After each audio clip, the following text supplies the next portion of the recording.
Welcome back to part 2 of the Thefanpubcast by thefanpub.com. Welcome, Sean. It's good to be back, thank you, Al. Yeah, and what a wonderful first video that was. I'm so pleased that we kept it to under 3 hours. Yeah, well, that's good for us.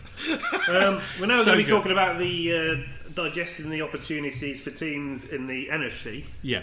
Starting with the champions-elect Dallas Cowboys.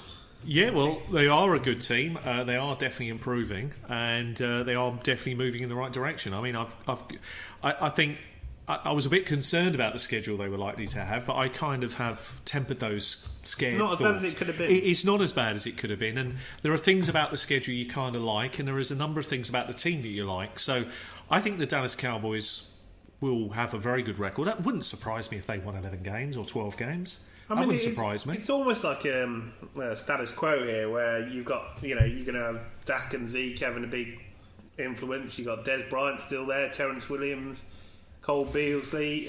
You've got Bryce Butler mixed in. You've got the rookie Ryan Switzer. I mean, people, again, on forum boards, have asked me about Dak and for this year. I'm a bit concerned about, was year one a bit of an anomaly, a fluke, really, if you will.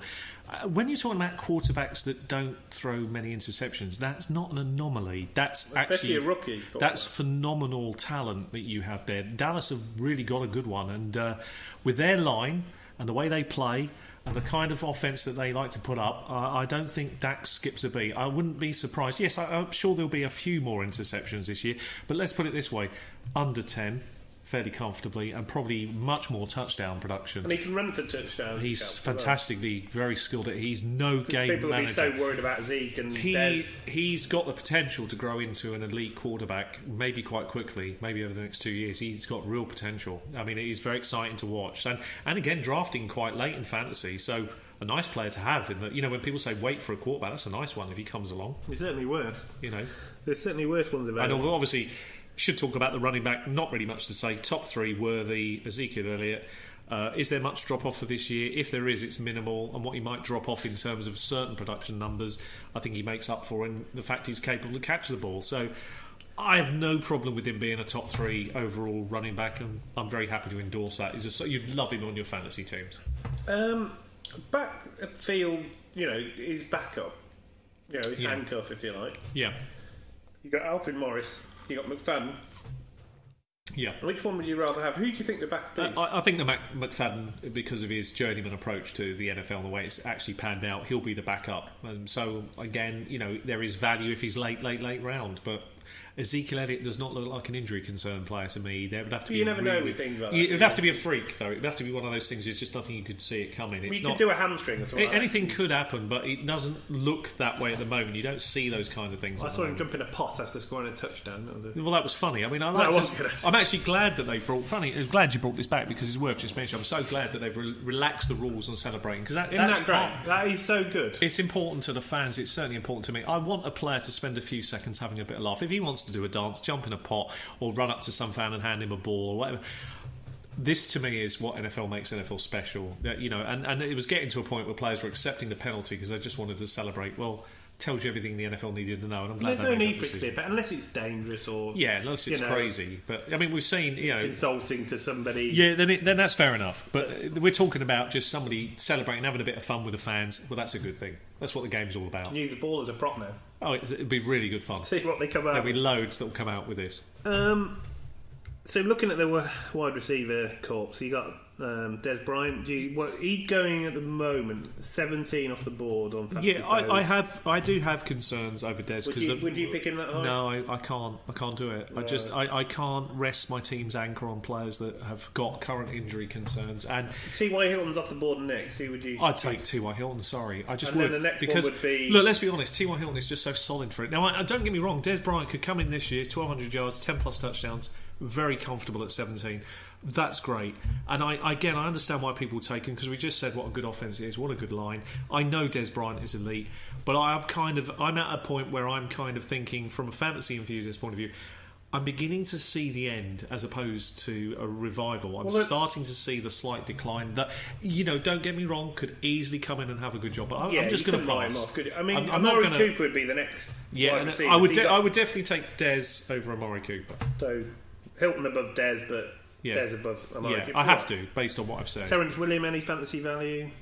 Minimal. He has the odd minimal. game, didn't he? Yeah, I mean, he's going late enough that it's okay if that's the route you want to go down. And I suppose if anything happens to Des, then yes, there's some value there.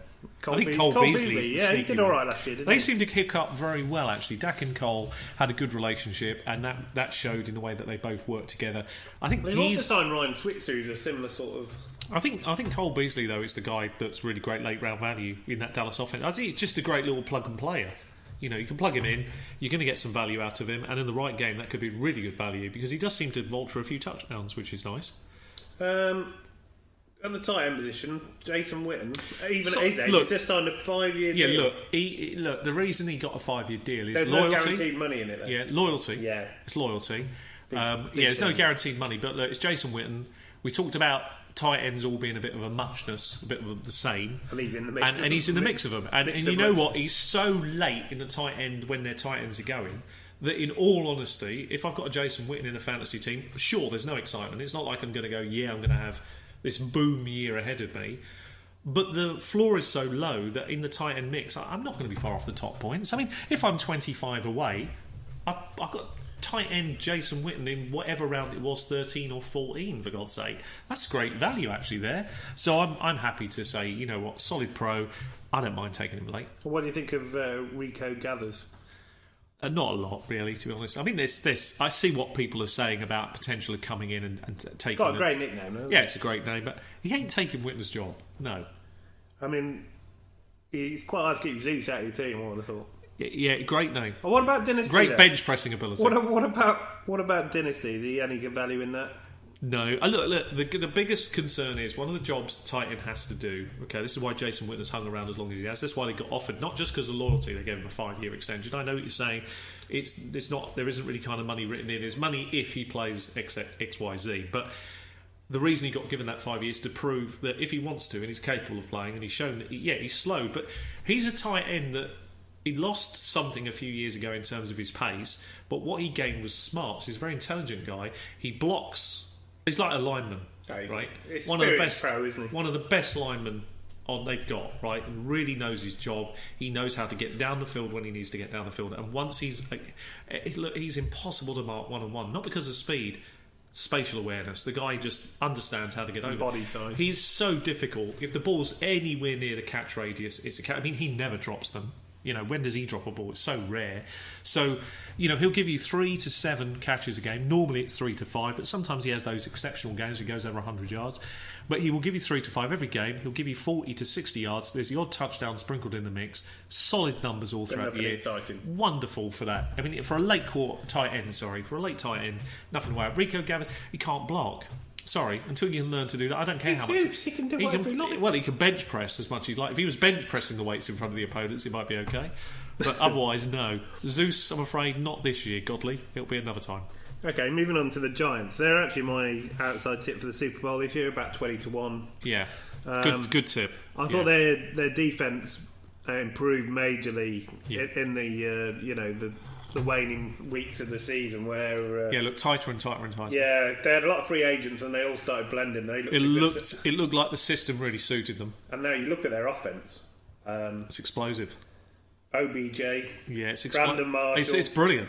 It's brilliant. I mean, the loser. Shepherd in his sophomore year. Yeah, the loser, unfortunately, here is Shepherd because with Brandon Marshall and OBJ flankers 1 and 2, then they're both elite talent. They're so difficult. You cannot man mark. There isn't enough players to cover both. There just isn't enough ways to cover 2 elite wide receivers. So for me, this will give Eli Manning, who again is a late quarterback who shouldn't be. I mean, he's just great value. If you look late. at you've got Evan Ingram who's coming in as a receiving tight end. Well, he's got getting great rave reviews. Well, he's great. He's great on the line, so he's a great blocker. He's a great for the running game. He's a player that can slip off the line, and he's a fantastic outlet valve. So, you know, out of all the tight ends for me, he's the one that has the best chance to produce the best numbers year one, just because of situation and match. It seems to work. I just see a really exciting team, and I totally understand your 20-1 prediction. I mean, it's a great punt at 20-1 to make the Super. I think it's a great punt. You know, we're improving defence and a great offence. Going to be exciting to watch them. I'm looking forward to what Brandon Marshall and OBJ do together. I mean, if Manning goes down, you've got Geno Smith. Yeah, that may not be so good, but I think he's solid, isn't he? I mean, he rarely. When was the last time he got injured? I mean, he's as solid as they come, isn't he? I don't know. He's a weird player because he just he doesn't seem to show any emotion. I was watching something and he said he couldn't tell whether he was up for it. He never changed expression. It's the one problem. Yeah, that's the one thing. I think that's his Achilles heel. You've identified it very well. Is that I'm a kind of excitable kind of quarterback, and I'm an excitable kind of coach. I think it's important to have that because when people are down, you need to be excitable.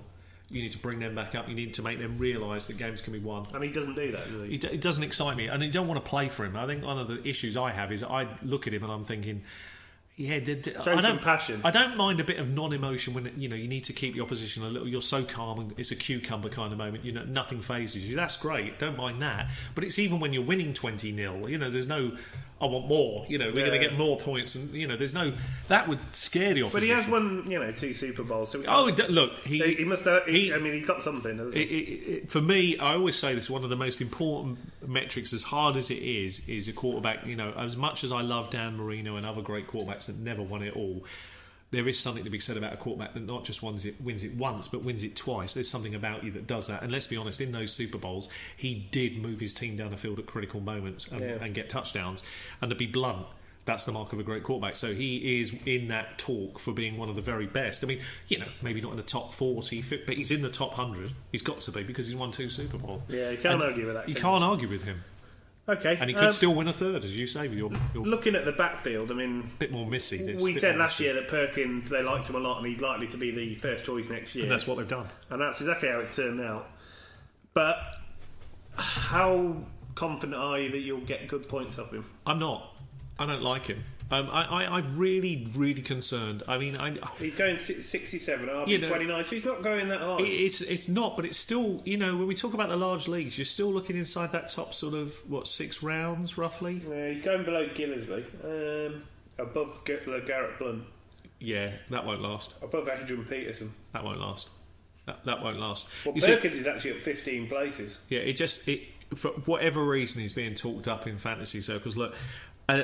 I like what the Giants have got offensively, but offensively it seems to have always been through recent years through the passing game. I suspect that continues this year. If they had brought in a Gillisley, if they had brought in an Adrian Peterson, if they had done that, the Giants, I'd be pretty excited about their team. Like, wow, wouldn't you? I'd be going, wow, everything's right.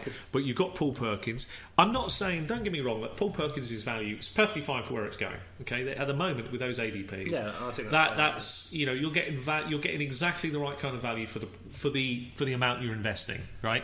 But there's no seriously ceiling that I'm liking, and the floor is just about where you are. So I mean, but I'm okay. He's unlikely to lose a job. They've got Shane Vereen. He's the third down back. Yeah, he's not that kind of player, and he's coming off injury. Yeah, he's not that kind of player. You got Wayne Gallman, the rookie. Yeah.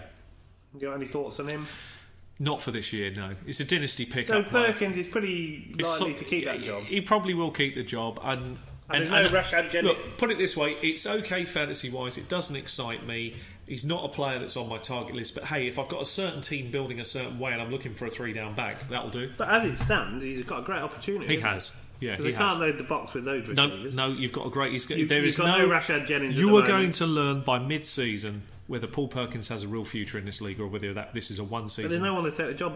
Well, they might be in the off-season, of course. You think they might pick someone up? If he doesn't do a good job this year, then he'll be gone. But he has a golden opportunity. I agree with you, because I look at this and I think, like the Ravens, they're short of wide receivers. Something's got to change. They can't just go in with Perriman and You either can't go in with Perriman and Wallace. They need someone else, and they have. They've got and maybe Decker as well. Yeah. So this is a place where you look at it and you think, Well, imagine if they had a Burkhead or, as I said, a Gillisley. I mean, if any of those guys had dropped there, you'd have been seriously good, or a really good rookie name, because there was quite a few good running backs, quite deep into that draft class that would have been really good to sit behind Paul Perkins.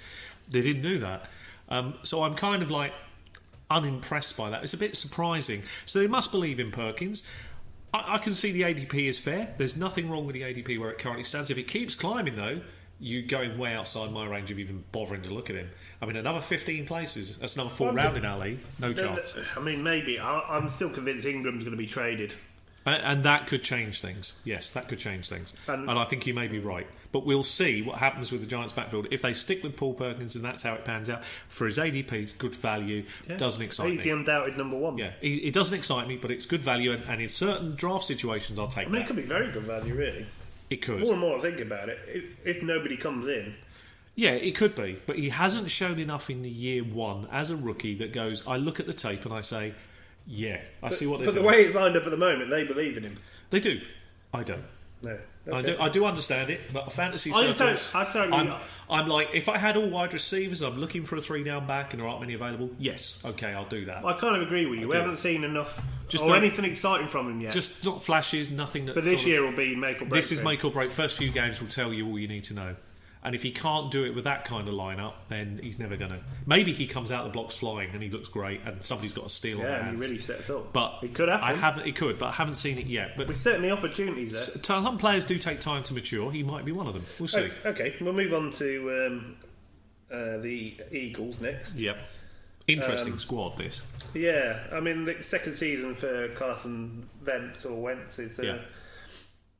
Do you think can you see him improving? Yes, I do. I mean, they've got him in a couple of weapons. They've done. He did a Torrey good job. Smith and he Alshon proved Jeffrey. he was the better of the for year one. I mean, long term, of course, we'll still debate it in a couple of years' time. But between him and Goff, he was year one easily. He was the winner by a league. Between me and Jared Goff, I you think were the I winner. was the winner. You were, and between the TFP cat, who's 19 years old and struggling, she was the winner. So there's still some issues with Goff, but Wentz proved he was a quarterback who excites his team around him. He's excitable. He gets up for games. All the things we just talked about where certain quarterbacks don't do it, Wentz does. And the other thing about Wentz is he is prepared to take risks, where you need to see that in a quarterback where it's not crazy risks, that you're backing your own ability, and he does that very well.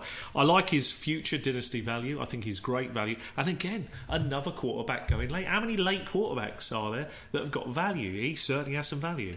Eagles have done a good job building some weapons around him. Yeah, I mean, Zach Ertz, I mean, when he got fit after his sort of neck or spinal injury, whatever he had last year, I mean, he really sort of picked up in tight end. They looked great. I think he finished tight end 3 or 4, didn't he? I mean, Jordan Matthews had tendonitis all last year. He's got tendonitis again this year. He's sitting out at the moment. Yeah, I don't like the situation with him. So I'll be avoiding him like the plague. Yeah, he worries me massively. He's a big red flag. Alshon Jeffrey, Mr. Red Flag. Yeah, he's glass on glass. He's got a glass ceiling, glass floor, glass sides. He's real dangerous. But, he's an elite receiver on his day. Yeah. But it's whether his day is gone. And his ADP value is very high. Yeah, it's always too high. It's massively still too high. That elite. I mean, he's sitting just out third round. Just above Marshall. Yeah, second round in the large leagues, third round in most leagues. So it just ain't going to happen. I would never advocate anybody take him there. Now, if he was going round 6... Let's look at the wide receivers that are going around Alshon Jeffrey. Yeah. Allen Robinson, yeah, Sammy Watkins, yeah, Demaryius Thomas, Brandon Cook. I'd take Brandon Cooks and Demaryius Thomas over any of those players all day long. Any of them, quite comfortably. I like Demaryius Thomas, but I don't like his quarterback. Yeah, I still take him. He will always give you consistent numbers like he did last year, even if the quarterback average numbers. If they limit you, but you're talking about a player that this is Alshon Jeffrey we're competing against. Yeah, but he gives you nothing or nothing. Nothing. Yeah, I'm not touching that glass ceiling or floor or sides. I'm not going anywhere near him. Well, they've added Torrey Smith, who's a speedster, so the deep stuff. He can throw deep, Carson, can't he? Yeah, he can. There's a lot to like what they've done actually, and the Eagles are an interesting squad. I think again it's kind of in transition. It's in a building phase, but the building phase is a lot better than many others. And then you got two sort of young receivers, Dorial Green, Beckham, Nelson Aguilar, that are this flattered to deceive. They weren't part of this coaching team's philosophy, so. I don't suspect they'll hang around long. They might make the squad, but it will be short term and then they'll be released. Obviously, a big signing for them, LeGarrette Blount. It's a great signing. Can he do the same sort of numbers as he did? Yeah, he can do well. I mean, LeGarrette Blount is really underrated. The same numbers he put. Yeah, well, not necessarily the same numbers, but look, let's put it this way: can LeGarrette Blount Could he get you 1,000 yards in the Eagles' offense? Yes, he could. No. Can he get 10 touchdowns? Yes, he could. He could get 10 touchdowns. He could do that. I mean, it's the Eagles' offense. It's not that bad. I mean, they're going to chuck the ball around a lot. There's going to be a lot of short yardage. It's a tough division, but they're not great deep, apart from the Giants. Dallas is look, they have a massive Achilles heel. Washington's defence, isn't it? Don't get me wrong, the Eagles are not going to be the kind of team that, they're in transition, they're building, but LeGarrette Blount can do all right there. You'll still have Sproles in the mix doing the third down work. There's nothing wrong with Sproles in the mix. I mean, there's a lot to like. He can do a good job. But look, if LeGarrette Blount gives you, his ADP is so low, if he can give you 800 to 1,000 yards and 10 touchdowns, you would take that and a couple of hundred yards sprinkled in in the air. That'd be all right, wouldn't it? So Blunt is 71 at the moment. Around sort of Brandon Marshall, That's round Stephen 5. Diggs. Round 5 in our league. That's okay. Round Paul Perkins. So Exactly. I'd rather take him. You'd rather have Blunt over I would Perkins. rather take Blunt over Perkins. Peterson? Peterson interests me this year. He's going at that point of the draft that it interests me. You know, he's like one of them players. It's almost not much of a risk, is it? Because when you get beyond those first couple of rounds, everything you do is a bit of a. It has to be a certain amount of risk. You want hope you lock players in, but there's always going to be a couple of players you think, if he works out, that is going to be like a massive boost to my team. Adrian Peterson isn't a player that you doubt ability-wise. It's just, is he fit enough? And if he is that's a good value. I think he'll be fit. It's whether he can stay healthy. That's good value there. So I don't mind that. Okay. Well, Ryan Matthews is still there. Yeah. Somehow he's got to be cut. I mean, he's like Deckard. They've been rumoured about cut. He's constantly survived. Ravens are apparently interested in him. I heard a rumour today. Well, they seem to be picking up. It's a bit like the old. That'd be good for you. You picked him up, didn't you, in Dynasty? Yeah, very late. Yeah. Very, very late because I just thought. First round pick now. No. I like my Dynasty team. We need to talk about that another time. No, we don't. Yeah, we do. It's a very good team. You don't want to talk about it. No, but I picked him up late because heall get a job somewhere. He's a journeyman now. Yeah, he's like Darren McFadden. If he goes to the Ravens, then that's okay. He could, what if he went to the Giants? I mean, that would. Well, the Ravens, you've got the guy out for 4 weeks. You've got Terence West, who's distinctly average. Be great there. And he might lock into a job, and all bets are off. He might be worth something. But again, it's only a rumour. I'm not mortgaging the house on a player like that. This is, Ryan Matthews. You pick him up as these are the kind of players you pick up as late as you can. Yeah, because there's value because he will get a job. I know Eagles fans didn't really like him, but he did put up some okay fantasy weeks. There were weeks where he was relevant. There's some weeks where he was dead. Very relevant. Nothing. They've still got Wendell Smallwood, and they've got the rookie Pumphrey who's going to. Yeah, the rookie, the new rookie. He's going to take Sproles. Yeah, the rookie interests me more than the Wendell Smallwood, who had his chances. He didn't take him, and I just wasn't impressed. And they signed him as a right which is telling, isn't it? Very telling. The days are gone. The days are numbered already, and that's unfortunate. But that's the brutality of the NFL. You either do it or you don't. I think Pumphrey's going to take over Sproles eventually. He's that size. So. He's and Sproles 5'9". Sproles is fantasy. I mean, I get asked this all the time. And when wasn't Sproles fantasy relevant at his ADP? I mean, you're getting Sproles for free, and he's going to give you his value. He's someone that if you're desperate, you can throw him in for a week. He's going to give you solid, honest numbers at his ADP. Yeah, nothing special. And you're happy with that because sometimes your team balance is such that all you need is a player to fill the gap, and he does that. On a bye and I don't have a problem with him. Okay, we'll move on to the Redskins. Cousins apparently having encouraging talks over a new deal, whatever that encouraging means that they're finally decided it out completely. They've decided finally to make some inroads after it's going to cost them an arm and a leg next year. He's set to make next year, if they have to franchise tag him again, upwards of 25 million, I believe, is the current franchise tag value. It could be close to 30 million. Some say worth that. Well, I predicted, my stance on him. They should have done the deal year one, not wait 2 years. You did. And really important not to wait with a player like that. There was something about him. He's just super talented. If he hits the free agent market, somebody's coming in and making an even bigger offer. Don't be surprised. Well, my dynasty quarterbacks are Cousins. I like Cousins a lot. And Brady. Very well.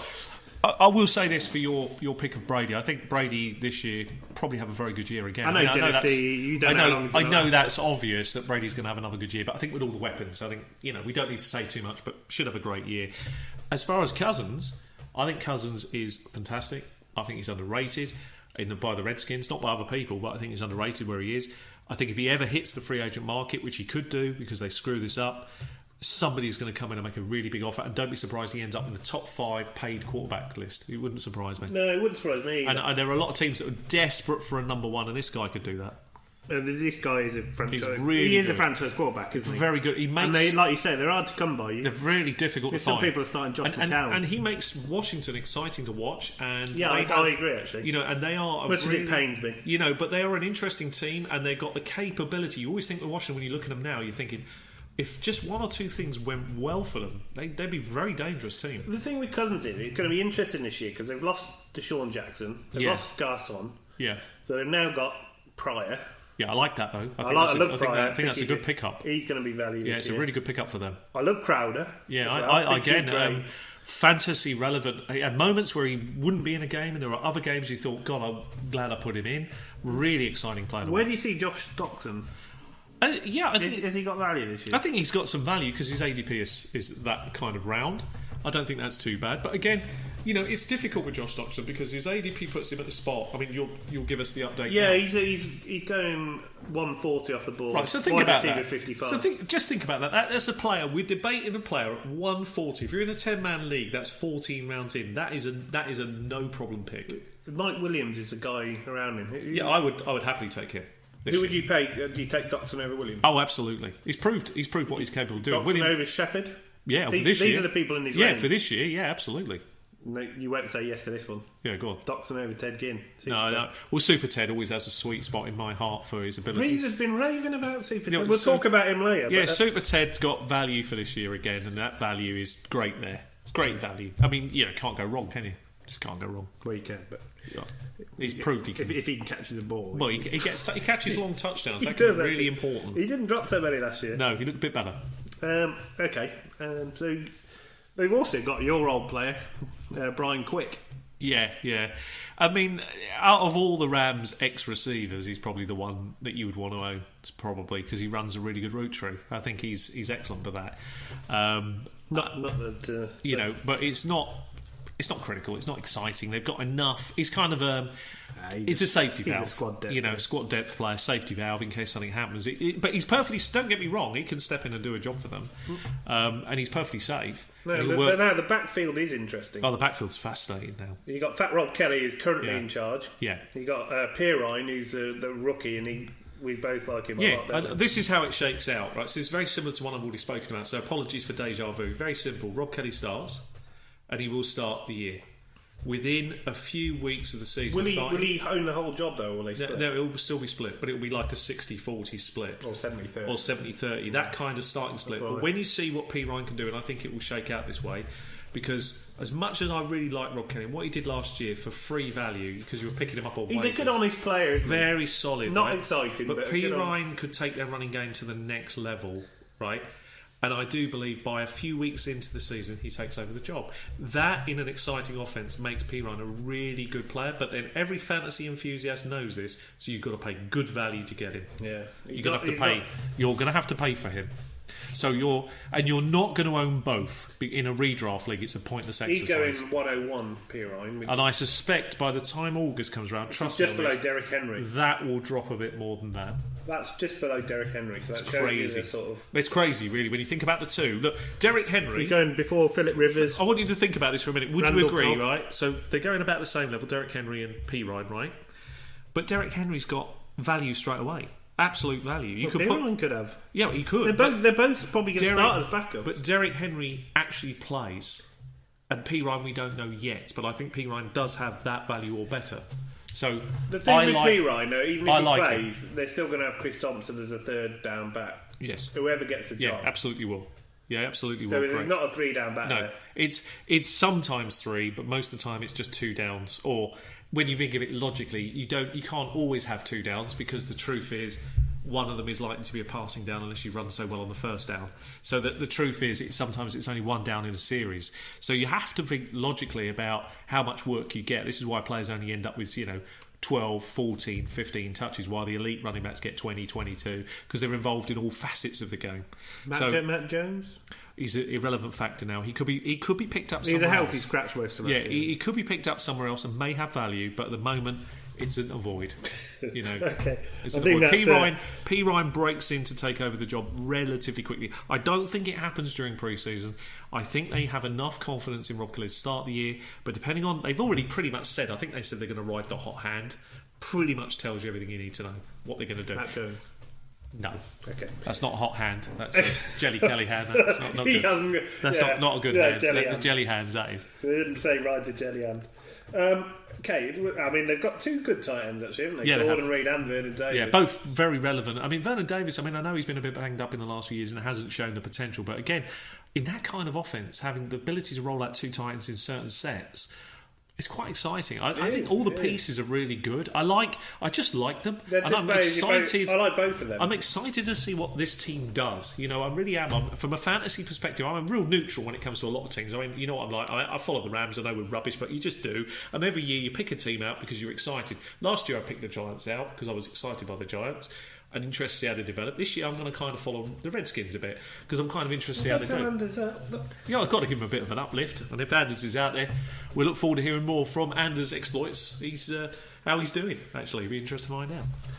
Okay, I mean, Jordan Reed was on our do not draft list last year, but it wasn't because of talent, it was because of injuries, and that was borne out really in sort of... Every year you have to re-evaluate the injury-prone player and make a decision. And now, because of a sort of a less exciting season, he's still tight in 3.48. You see, the trouble is his value is too high for me. Terrell Pryor goes off next, 49. I take Terrell Pryor, because look at the tight end numbers over what Terrell Pryor could give you. Look, if Terrell Pryor only achieves the same amount of points as the tight end Reed, that would shock me. Could Pryor get 160, 180? Yes, he could. You're not going to see that from Reed. So instantly... He could with Cousins at quarterback, couldn't he? He could. But Pryor has got a real big chance to put some points up. So I like his opportunity. Yeah, I do as well. I really do. So I don't have a problem with him. Okay, well, let's move on to the NFC North. Yeah.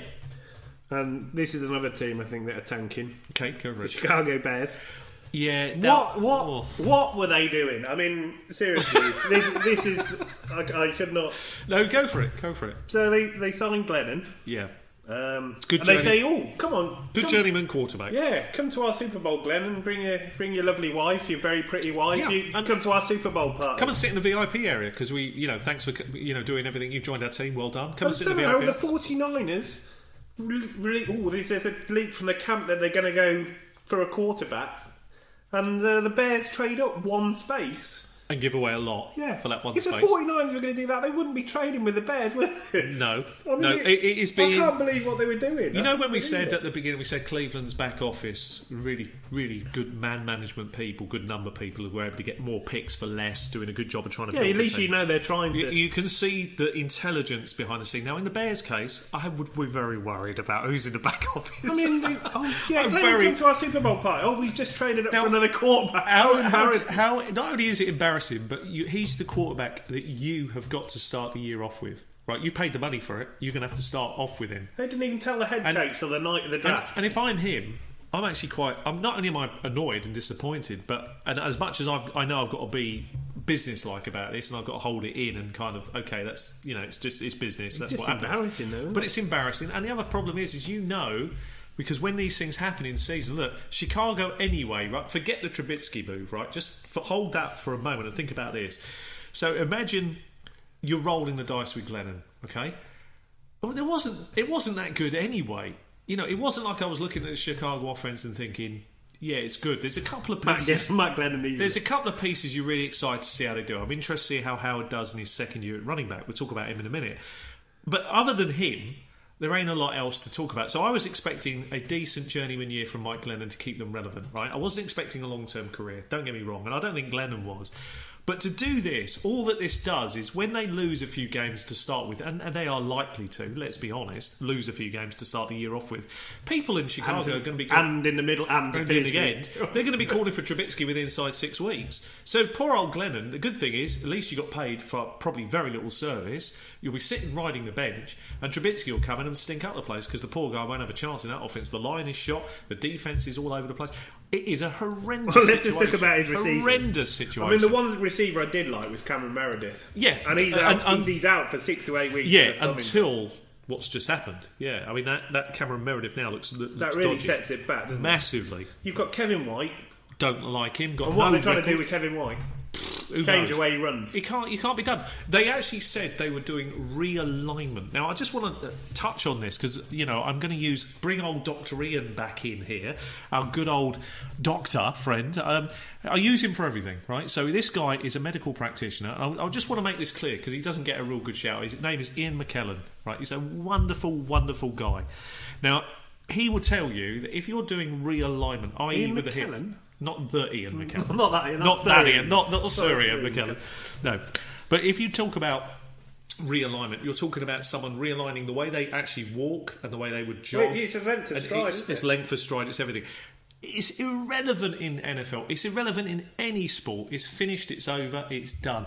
There is no way he's fantasy relevant. And I would just say the same as I did last year. Avoid. That's it. He's already injured again. It's not going to happen. I'm afraid he was brittle before it began. He hasn't had an opportunity. I know he's been a bit unlucky with injury, but you know. Well, let's hope he proves us wrong. I hope so, but it just won't happen. I'm going to avoid. I'm going to tell people to avoid. Like what they tried to do with Michael Owen when he kept getting on the hamstrings. I mean, he was never the same player. He was always injured. Just avoid. Let's just hope he can. Just avoid. So we mirrored this out. Yeah. White, all sorts of bother. Marcus Wheaton is the next guy off the line. They've actually got Kendall Wright, who he's okay, but again, you know, and Victor Cruz. But look at it. I mean, as a receiving corps, it doesn't scare you. So what do? You stick 8 men in the box because the only weapon they have is Jordan Howard. And this is the concern I have for Jordan Howard this year. Now, last year, I felt there was a few things why they could open the game up a bit, Chicago, and that gave him a bit more room to run in. I think he's a really good running back. I really do. Well, but am I 200 points convinced for year 2? No, I'm bloody not. He's a high. You're paying a price for him this year. That's a big price. I mean, they were rubbish last year, and he's still. You know, he delivered a lot of points. He didn't start a starter. Well, we do see this. You know, running backs can come in and they can produce year 1 and then disappear off the scene. It's definitely a worry. It's a concern. I mean, if he does it again this year, no matter how bad they stink up the place, and this guy comes away with 1,100, 1,200 yards, 7, 8, 10 touchdowns, a few hundred in the air, that means that Jordan Howard isn't just good, he's exceptional because he's in a bad team. He put up a lot of yards. He did, and you know, don't get me wrong. Look, if I'm in a situation in a certain draft and Jordan Howard's on the board, I may well be taking him. Yeah, I may have to roll the dice with him. Who would you take out of Jordan Howard, DeMarco Murray? I'm taking DeMarco Murray. Jordan Howard, J.J. I'm taking J.J. Jordan Howard, Devontae Freeman. I'm taking Devontae Freeman. I think you got an idea where I'm going with this. There will come a point where Jordan Howard, Todd Gurley. I'll take Jordan Howard at that point. So that's the point. Yeah, I wouldn't. I'd probably take him above J.J. myself. I can understand that. I can understand that. I mean, look, everybody's going to be slightly different, but the bottom line is... It would worry me, though. It wouldn't... Out of those 3, I don't think if you're being completely impartial, you can't have him above all 3 of them. You just can't. So, and he is still relevant. Don't get me wrong. In certain situations, I will take him. You know, I really would. But I would be a little bit worried because I definitely want my 200 points, and I'm not sure on this. Mark Sanchez? No, forget. He's injured his knee. Don't want to. Yeah, the Mark but fumble Sanchez. No, I don't want to go anywhere near that player. Even as a backup, I don't think I'd even bother. They've obviously got that Langford backing up Howard. They've got Cunningham, who's the next Ram. Yeah. Tarek Cohen, they've got the rookie. Is there anyone else you can see there? No, I mean, look, just the team's look, it's Jordan Howard or nothing. The rest are journeymen at best, and that's it. You know, there isn't anybody behind there. I don't even think in redraft I'd even bother to touch one in redraft because if Jordan Howard goes down, not only then is say he's playing really well. Let's say Jordan Howard defies the odds. Right, it's 8 men in the box every week. He's still producing good numbers, and you're thinking, yeah, this guy's legit. But then gets injured. Is any of those guys behind him with 8 men in a box going to cope? No. I don't even think you worry then as offensive coordinator. You just blitz the quarterback. I mean, maybe it's a bit early to run off Langford. We don't know. Cunningham did okay with the round. Well, look, if you were going to take one as a late round flyer, it would have to be Langford based on the fact he did do something before Jordan Howard took over. What do you think of the rookie Tarek Cohen?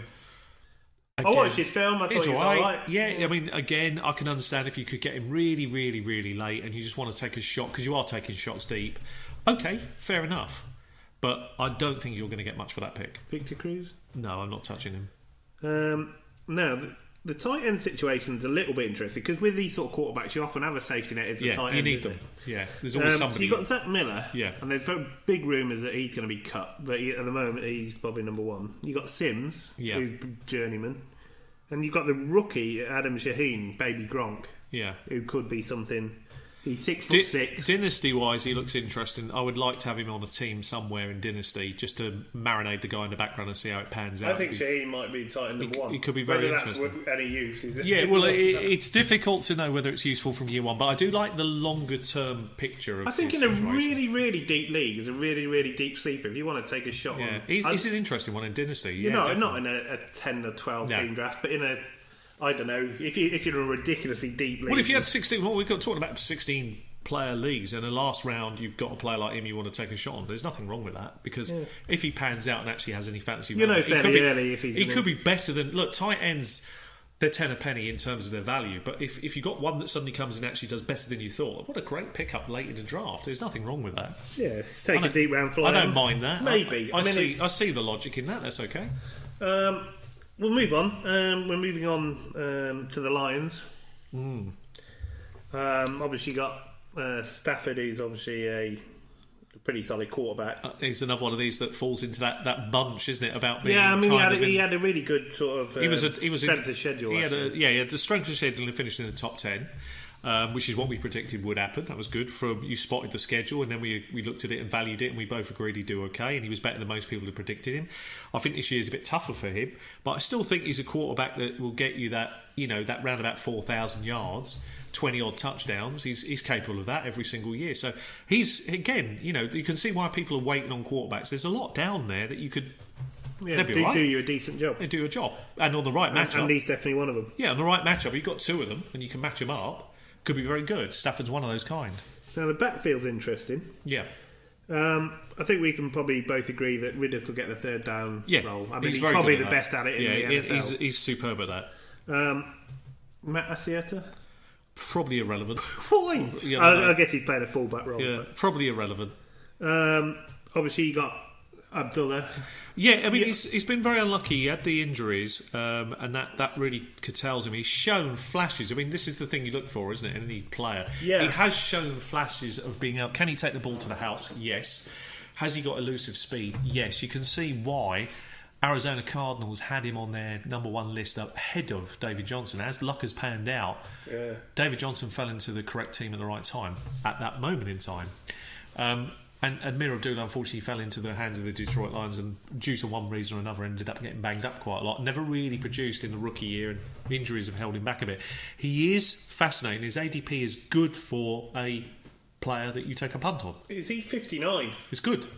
It's okay. It's round 4 now. Julian Edelman, Larry Fitz. Well, if you look at it logically, I would rather take Tyreek Hill.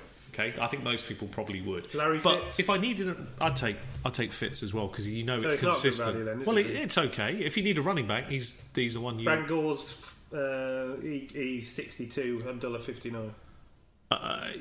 If I'm looking for, if I've already got, if you want a steady player, I take. Look, if I don't have a running back, and I'm in that kind of league where I've ended up, because of circumstance, I've ended up with 3 wide receivers. I'm now looking in round 4, and I'm thinking to myself, I have to get a running back now. Frank Gore's there or Amir Abdullah. I'll take Frank Gore, because what I've learned is he's steady. He gets touchdowns every other game. He's solid. He'll do what job. I don't know with Amir Abdullah. No, I'm kind of like, I can't afford when I've already got 3 wide receivers to have a player as my first running back. I don't know. If you've already got a solid running back, then he's great. Then the upside is huge. Then you can go, I'll roll the dice with him, and he could be my flex player. Or when I've got a buy, I'll roll him in. Great. I see. He's going above Mike Gillisley. And I'm not. I would touch. Look, Mike Gillisley, 100%. There's no contest here. I'll take him all day. Paul Perkins. Take him Gillisley all day long. Paul Perkins over $1. No. That's what you I think it's about similar parity. It's like I'm not sure with both. They're both at that point where I'm going. You're not sure over either. I don't really know which one. I mean, I'd probably slightly err towards Paul Perkins, only based on the fact it's the Giants. I agree. Only because they've got better players around him. That's the only reason I take Paul Perkins over Amir Abdullah. I reckon Abdullah's got a high upside. Massive. He's shown that explosiveness, the big playability. Yeah, but. I'm a little bit. I mean, look, I'd take him. He's also shown 2 years of injury. Yeah, I'd take him if I hadn't got a running back, and I was thinking, this is the best one left. I'd go with it, but I wouldn't be happy with it. None of that wouldn't excite me. I'd be a bit worried. I've wasted a pick, and I'm looking for a player to lock. That's the only thing that concerns me. I totally get what experts are saying this year. They're very high on him. A lot of people, and that's what worries me though. Once people get high on a player, the ADP rises unfairly, and suddenly you're paying through the nose for a player that you could have got a lot cheaper. Like Zenner or Washington? Neither. But Zenner did okay when he came, didn't he? Well, it's relief of duty, yes. That's it. So, I mean, if you look at it logically, you're saying Abdullah really will be the running back if he's fit. Yeah, but if he isn't... And Riddick will do the third down. If he isn't, then you're probably looking at this classic Zenner again, aren't you? You're probably looking at Zenner getting most of the work, maybe Washington getting some chances, but it'll be a committee backfield. Matt Asiatic and Nick goal line. And again, that's the problem. You could have 3 I mean, players. Abdullah, they're going to put Asiata in before Abdullah on the goal line, probably. just so annoying. It's so I frustrating. know, I know, you're but going to be annoyed. You're so true. That's yeah. another. You're going to be annoyed. Yeah, all yeah. year I mean, that's the problem. It's going to happen. That answers the question. Yes, he's got potential. The ceiling's high, but I'm avoiding. Because he's not a big player, is he? He's an explosive player. Yeah, he's got chance. He'll get big plays. 30 yards out from the end zone, he could break one to the end zone. I mean, he's that kind of player. But on the goal line, they're going to put in. Yeah, you're right. They're going to put in Washington. Look, I wasn't that high on him anyway. I'm kind of already talking myself out of him, so I'm probably avoiding. The ADP will keep rising because experts keep picking him, and I'm avoiding him. So I think there are better players around him. Okay, looking at the wide receivers then, you got Tate, Golden Tate, Marvin Jones, and then there's a couple of people at second season, Jace Billingsley and the rookie Kevin Golladay added to Ebron. Yeah. Any of them you like? Yeah, I do. I like the rookie Golladay. You like Golladay? Golladay, sorry. I like him. Yeah, I do like him a lot. What, for this year though? Yeah, I think. Look, if you look at it, who's going to be the number 2? It's him. I think that's Marvin Jones. Isn't it? I think you'll find that Golladay will break in and take this job. Yeah, and there's a few reasons for it. Size, opportunity. At the very least, I think they move Marvin Jones into the slot because I think how they'll play it out. Well, I heard that Billingsley might be going to the slot. It might be, but I do honestly think Golladay has a chance. Now, I'm not saying, again, I have to be really temper these rookies quite carefully. I think he is relevant year one. I think he grows into a good role. He's a great sneaky dynasty pickup. You notice I did take him in dynasty. I do like his value in dynasty because I just think it's an offence that Stafford's still got a good few years ahead of him. They've got time to rebuild and retool. There are some things that could work out in their favour this year. They will throw a lot.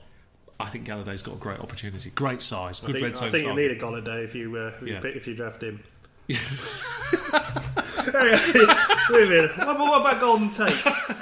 Well, that's the other side. That's the other reason. You see, look, what did Golden Tate and Marvin Jones do last year? Now, Marvin Jones showed at the beginning of last season great flashes for a few weeks where you thought he was leading the league. And you thought to yourself, what a bargain wide receiver. Now, I was even like, wow, that's fascinating. He got injured, but you could argue also that the game against the Packers where the guy fell over and it was a massive play. Yeah, it was. He put up 200 yards. Yeah, it sort of flatters his figures. It flattered to deceive in reality. I mean, you look back and, it's easy at the time to look at it rose-tintedly, but when you look at it honestly, subjectively, the truth of the matter is, yes, Jones did well early doors, but by the end of the season, we saw the truth behind both those wide receivers. This is why... Well, I think Tate's good for PPR. Yeah. I think yes, he gets a massive but I think that's why Golladay. I'm not trying to justify this pick in dynasty because I didn't pick him like to be my number 2 or to be a top wide receiver. I picked him as a red zone target from year one who's got fantasy relevance, who may get 500 to 700 yards year one, and maybe 4 to 7 touchdowns is realistic in that range. Golladay then builds into a big role in that I could see him more in dynasty. Yeah, I like wide receivers. But I think this year, if you take the 2 top guys, I think the pick of the 2 still Marvin Jones. I'm actually very concerned about Golden Tate. He really has fallen off a cliff. He's actually, you say that, but he's actually had 3 straight seasons of 90 plus receptions. Yeah. So in PPR, yeah, I see that. He's a lot more valuable, I think. Yeah. Okay, I mean, I've never been a fan of Tate's, but I can't argue with those numbers. No, you can't argue with the numbers. You can't argue with the numbers. Ebron, sort of another average. No, I mean, average tight end, isn't it? It's serviceable. Okay, let's move on to the Packers. Aaron Rodgers, he's pretty decent. Yeah, he's okay. I wouldn't mind him. I wouldn't mind him. Yeah, no, I mean, there's nothing to say. I mean, look, a few years ago we noticed an issue in Green Bay and we highlighted that issue, and I was very, very honest about that. But what you've learned about Aaron Rodgers is how elite he is. Yeah. Over the next season proved that when things weren't right, it wasn't down to him. It was down to the running game and the coaching and the management of the team. And play calling. Primarily. And when a guy, and this is a real skill that he had to throw, that season he had to throw a couple of real Hail Marys up. They were thrown so brilliantly. I mean, I think people don't realise this really when you think about it. I mean, Hail Mary to most people is just a long shot into the end zone, right? But he puts them 1 yard inside the end zone point, right? Now, that is almost impossible to do. There's so few quarterbacks who can, from 50, 60 yards, can put it. If you put a dustbin out where he was throwing it... And he does it when it matters. He puts it where it needs to be. Now, okay, you get a bit of luck when the ball's... But the point of putting it in just inside is it's the high point of the ball. There's more chance because it's only 10 yards. Everyone's fighting in the end. Everybody's fighting for it. There's always that chance it bounces up, it does something, or somebody comes down with it. He has just proved how elite he is on so many levels. His toughness, his leadership qualities, which have been questioned at times a couple of years back. Yeah, more his personality. And personality rubs. And I get the fact that maybe he's a bit difficult to work with, but at the end of the day, when you're elite, I don't. If he tells me, look, if he turns around to me and says, "Hey, you're not doing the right job here," right? Then I'm not doing the right job, and I better bloody quickly change. He's Aaron Rodgers, right? Yeah. So if he's telling you something, I think that's all you need to know. He is going to go number one quarterback again this year in any league. He'll go round 2, 3, probably end round 2, early round 3, 100%, 29, I think, something around about, and that's perfect value because you can understand why people take a shot on him. You can get the logic because you might have a Ezekiel Elliott and an Aaron Rodgers together. And I totally get that. That's the anchor of your team you're building around. It makes sense, and I get that. And he's number one. I mean, he's number one. There's no argument. He is. Could probably pencil in 40 points for those two players. If I have one criticism, right, and it's a small thing about Aaron Rodgers, and I'm not actually criticising Aaron Rodgers. Actually, it sounds really weird, but let me try and quantify this. The criticism I have is Aaron Rodgers has won the Super Bowl. That is mismanagement of the Green Bay Packers. They should have had more opportunities. They've had chances, and I think it's not down to him. I'll blame the coaching staff primarily. I hope that they've learned some lessons over these last 2 years, because when listen to Rodgers and listen to what he wants you to do and react to what he's telling you, because he can lead your team back. I'd just let you everything play calling. He can lead your team back. He can take you back to the Super Bowl. He is capable. Any year, they're relevant, Green Bay. And when you play in Green Bay, remember we talked about Buffalo earlier on, about throwing in difficult conditions. There are so few quarterbacks who can throw a 50-yard Hail Mary in freezing conditions with the wind blowing against you, put it on a dime inside the inside the end zone. Yeah. There is off the back foot. Right? I can't think of anybody else I've ever seen in NFL history. I don't even think Dan Marino could do that. He's a joy to watch, isn't he? It's amazing. It's simply amazing. That's why he's the one. That's why he's the best. He's the MVP. He's one of the MVPs. I've seen a lot of articles saying that maybe there is some value in drafting a quarterback early if you get the right one. And basically Rodgers. What we're saying here, look at the logic. Look at my logic in this, right? I mean, I've heard the arguments for not doing it, right? And I understand the current consensus of waiting on quarterbacks. Let's be honest. Let's look at this from a fantasy perspective. It totally makes sense. We've talked about so many today in the AFC and NFC breakdowns about how many of these quarterbacks actually will fall late in most drafts. You're getting a very, very serviceable quarterback on any given week who give you number one numbers. I understand. Totally fine. But there is only one Aaron Rodgers. So if you decide at the end of round 2 of any draft, already having got a great player, I'm taking Aaron Rodgers, how can you say that's a bad move? That would be bad luck if it doesn't pan out. That's a really solid move. It makes sense. I would certainly consider it. So looking at his wide receiver core, yeah, obviously having Jordy Nelson back was massive, as we saw. Made a huge difference. I mean, redraft league, Nelson's got to be up there. He's round 1 talent. He deserves it. He's no one knocking him. He came back from that injury. He proved something I didn't think was going to happen, right? He came back from quite a serious injury. He hasn't, you saw the early part of the season, he struggled a bit. He relied a little bit, fantasy-wise, on the touchdowns to prop up the numbers. But by the time 4 or 5 games had gone, he was back to his best. Yeah. And you suddenly thought to yourself, what a player. I mean, how many times does he get open? How many times does he do a body movement and the next minute he's wide open? Rodgers always finds you if you've got the slightest. If you've got one millimetre gap, Rodgers has got the ball in. So Nelson's going at 14, J.J. 15, Thomas 16. Who would you? Where's Nelson going? Sorry, 14. I'll take Nelson. Okay, I'm happy to take Nelson over any of those. I think so. I can't knock that eliteness. Devontae Adams stepped up last year. It was excellent. It proved that some players need 3 years. Devontae Adams needed 3 years. He's now elite. He now you put him in the understudy role of Nelson, in Jordy Nelson. He's the understudy now. And the two of them together on the field with Rodgers. I mean, how exciting does that sound? To me, that looks really exciting. I mean, they put up some good numbers. They're really, really exciting. They don't have to worry about Cobb anymore, and rightly so. Cobb can now be a slot receiver as he should be, and will have relevant games. But he's not a player that excites me. But he's fallen far enough now. Yeah, he's far enough. It's value. It's far enough. It's okay. You know what his value is? Where would he? Where he's going 110, wide receiver 44. Yeah, it's fine. Too high or too low? No, that's fine Randall value. Cobb or Kenny Britt? I'd take Randall Cobb. Randall Cobb or Jordan Matthews? It's getting closer, but I'll still take Cobb. Randall Cobb or Mike Wallace? I'll take Mike Wallace. I think Mike Wallace is seriously underrated. Okay. Well, Mike Wallace is wrong on a lot of levels. I think he's their wide receiver 1 in Baltimore, and I think that's super value there. I think for this year. I mean, he's 32. Don't get me wrong. But Mike Wallace is 32 years old, but you know that they're going to spray the ball around. At that value, would Mike Wallace be? Would you bet against me if I said Mike Wallace at least 1,000 yards? I think that's fair. 1,000 yards, 8 touchdowns, 7 to 8.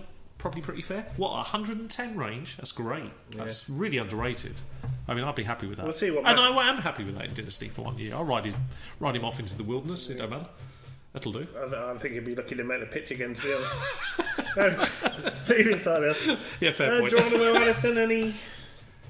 No. He showed glimpses, didn't he? You need an injury, really. I think what you're looking at underneath those sort of top 3 is it's always been a sort of hit and miss bunch beneath them. You know, when Green Bay had to rely on those kind of guys, Rodgers struggled. You know, when he was down to those kind of players, he struggled. But that wasn't down to him. It was the fact that they weren't catching the ball, they weren't running the routes he wanted. They weren't running enough.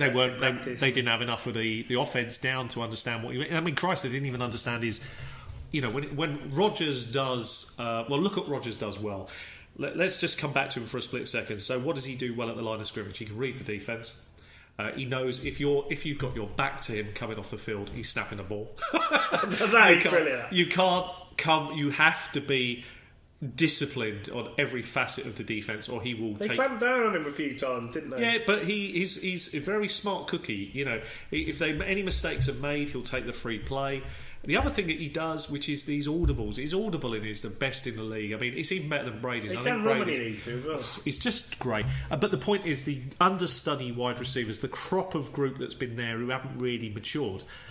I think Green Bay it'd be wonderful if somebody came through the ranks, that just somebody else you could develop. I think Allison might. He might, yeah, he might. But, I would agree with you. I think, let's put it this way, I think out of the group they have, he's the best chance to do so. If one of the main ones goes down... Yeah, he's the best chance to develop. Particularly Adam. Yeah, he's the best chance to develop.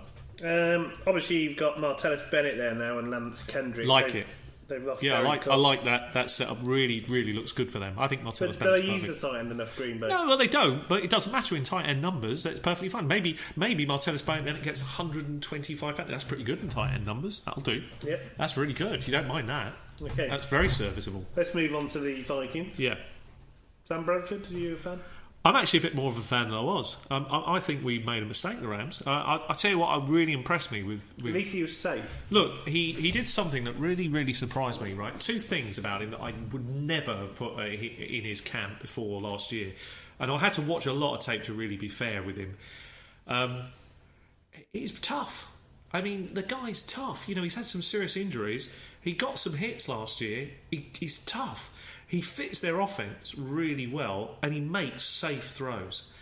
He's a really perfect fit. He's more of an Alex Smith. He's an Alex Smith kind. Game but manager. I actually think he is a perfect fit for Minnesota, and I actually think he, again, super underrated. Brilliant second quarterback for someone in any kind of league, where it's dynasty or redraft. A great second quarterback with the right matchup of any given week. Certainly roll the dice on him. No harm. I mean, he's so safe. I think only if you're desperate. Only if you're desperate. But look, I'm talking about a second quarterback. I'm not saying you want him as your number 1 in any league size. I don't want him to be number 2. But happy as a number 2 for the odd game. And you know what? Sometimes there are the odd games. Well, so you said he'd been through some serious injuries. Yeah. Teddy Bridgewater. No. I'm afraid Teddy... he's back throwing again, isn't he? But I'm afraid that it's not what you think. I mean, you have to... No, I know. You have to really look at this logically. The reality for Teddy Bridgewater, unfortunately, due to the seriousness of the injury he received last year, is not 2018. The earliest he's coming back is 2019, at the earliest. And we'll see how that pans out. You don't think he'll come back next year? He might... 2018. He might be back next year. Oh, right, yeah. Right, maybe. Yeah. But we will have to see how the whole season progresses. I don't even think he would, even if the Minnesota made the playoffs, you know, would he be there? No, because he's had a very serious injury. We'll see how it pans out next. So if Bradford goes down this year, do you know they have big problems. Do you know they've got Case Keenum? Yeah, they have some problems. They have some serious issues there then. But the running backs are interesting. Again, another wild situation. This is quite interesting because there's going to be a lot of talk on this. This could be make or break for some teams to make or break for your season. Could be, if you get this right, could be really good. Get it wrong, could crucify you. I mean, but all answers could be wrong as well. Yeah, because it's a Viking. So it is. Yeah, they might all be rubbish. So you got Latavius Murray, obviously. Yeah. You would think he's going to take goal line carries. I think probably do the bulk of the work. I kind of think. I mean, they paid the money. He's coming off ankle surgery, I believe. I think they paid the money. You kind of have to. I mean, there's kind of a have to about this.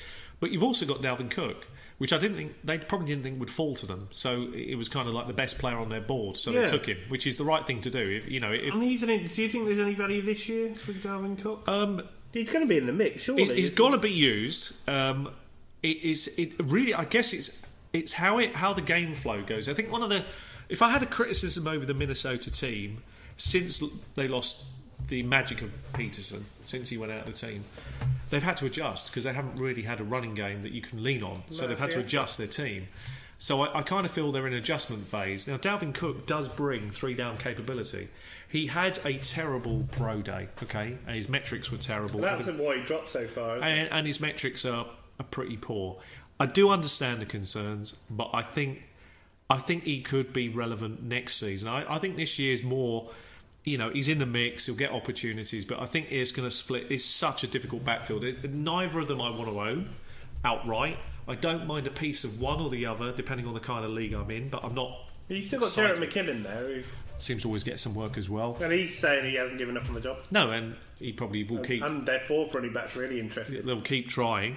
Big rookie from a few years ago, Bishop Sankey. Yeah, well, it's sad. It's sad that the truth of the NFL, sometimes college tape flatters to deceive, doesn't it? It's almost Cockney rhyme, the son for Bishop Sankey, isn't it? Anyway... Our American friends would not understand, but I think they might. I think they'll get the gist. I think they'll get the gist of that. What rhymed with Sankey? There's nothing they left to don't say that either, do they? No, they don't. It's some other word over there. Looking at the wide receivers. Yeah. Stephon Diggs, like him. It's quite interesting player, exciting player. Got potential. More so in PPR. I mean... Thielen as well. He's interesting. Again, really interesting. I mean, look, both have upside, but they're in the right point of the draft. I'm interested by both, but it is such a sign of like they're not an exciting offense. Yeah, I'm interested, but they're not exciting. That's exactly how I would phrase it. Yeah. Any chance with Treadwell coming into the team this year?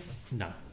Okay. No, I think Treadwell is a problem player. I think he's going to be really, struggle. There are signs he's been knuckling down there this year, aren't there? Yeah, and there's the potential, but he didn't do anything year one. Yeah, but they're like that with rookies. Yeah. Diggs didn't do anything in year one. They'll mature him into the scene. Maybe he'll come good. It's a good late round flyer because he's not paying much for it. I don't mind. Look, if you need a wide receiver that you've got good players, you've got a first, a second, a flex, and a backup, and your fifth player is him, fifth wide receiver. That's great because if he turns out to be anything good, you're laughing. It was for free, so I don't mind that. Also, actually, I think he was number 3 tight end back end of last year. Carl Rudolph was tight end. He was excellent. So I had him in a couple of teams. A big up with Curd. Him and Ertz, I think, were 2 of the best tight ends towards the. I really liked Carl Rudolph last year. I've become a big fan of his, and I think he's ideal for that offense. He's brilliant. Works very well with Sam Bradford. So he's the safety net for Bradford, isn't he? He's ideal for that offense. He'll do well. Nice, serviceable numbers again. Top tight end in the top 5-6. He's a good player to have. Okay, we need to move on because again we're running over with our time. That's a surprise. I know, yeah, it's unusual for us. We're normally so good with the time. NEC South, you got the Atlanta Falcons. Can you see any hangover after losing the Super Bowl, after losing Shanahan? Originally, when I looked at their situation after I thought about the way they lost it, and it was a horrendous loss. I mean, we could spend ages talking about it. I think we'd have to save that for another video. But let's put it this way. I did think there would be a massive hangover. There often is. However, their schedule has actually been quite kind. And I suspect, because they played Chicago week 1, I actually think that they'll get off to a really good start. So that's one that really helps restore confidence in we can get back. Yeah, it's not like you started with a. It's not like you're starting against Green Bay. That's Seattle, a good point, actually, isn't it? And if they start, which I think they could start with 3 or 4 wins off the bounce. Is quite possible. And if they do that, then they're going to be feeling like we're actually a really great team and we made a mistake. And what can we expect from Devontae Freeman and much of the sameness? Much of the sameness. Devontae Freeman has proved that he deserves to be in the top round of most drafts or close to it. Sometimes he falls just outside of it. He's a great player for that. I don't have a problem with him. And this is a rare situation, or a few teams where you have 2 running backs. You can both start them. and Tevin Coleman is another one that you can easily start. Both have value. Both, it's not like you're paying for handcuffs. Would you want to pay for Coleman though? Let's just have a look where Tevin Coleman. Running backs, there aren't many good ones. So he's Tevin Coleman, going 51, so 22. He's going, above Gillisley. He's going above. I wouldn't be taking him above. Going above Matt Ryan. I wouldn't be taking him above Gillisley or any of those kind of players. But what I will say is this: Tevin Coleman has standalone value alongside Devontae Freeman. In this situation, it is a handcuff. Yeah, this is different. I think we said before starting last season that he was an explosive player, and we could. There's value. I mean, they're going at value that both of them. You have to pay a top pick for Devontae, and you will have to pay a very early round pick for Tevin Coleman. But is Freeman now a safe pick because he's back to back 200? Of course, he is. Fantasy. Absolutely, yes. He's a very safe player. So he's a round one worthy player. Yeah, absolutely. He's around that 11 or 12. I mean, it's not like not like he's had like what David Johnson did. It's not like he's going to get you nearly 300 fantasy points or more. It's not going to do that. But he's going to get you the 200. That's sometimes all you need. Yeah, that's sometimes all you need. Because you might be picking in the back end of a draft. That's fine. Reports coming out saying with Shanahan gone, they'll use Julio Jones more. Because, which is good if you're a Julio Jones fan, especially for fantasy. Well, I kind of read it slightly differently. I think it just changes the offense slightly. I think when you take over a team that was rolling the way it was rolling, you just look at what went wrong. I think you start with the Super Bowl and you look at the positives.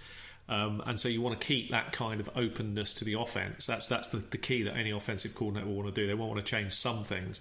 I mean, where they were able to split people out wide and do some unique, special, I suppose you call them audibles really, special manoeuvres to get people out in the flat or open.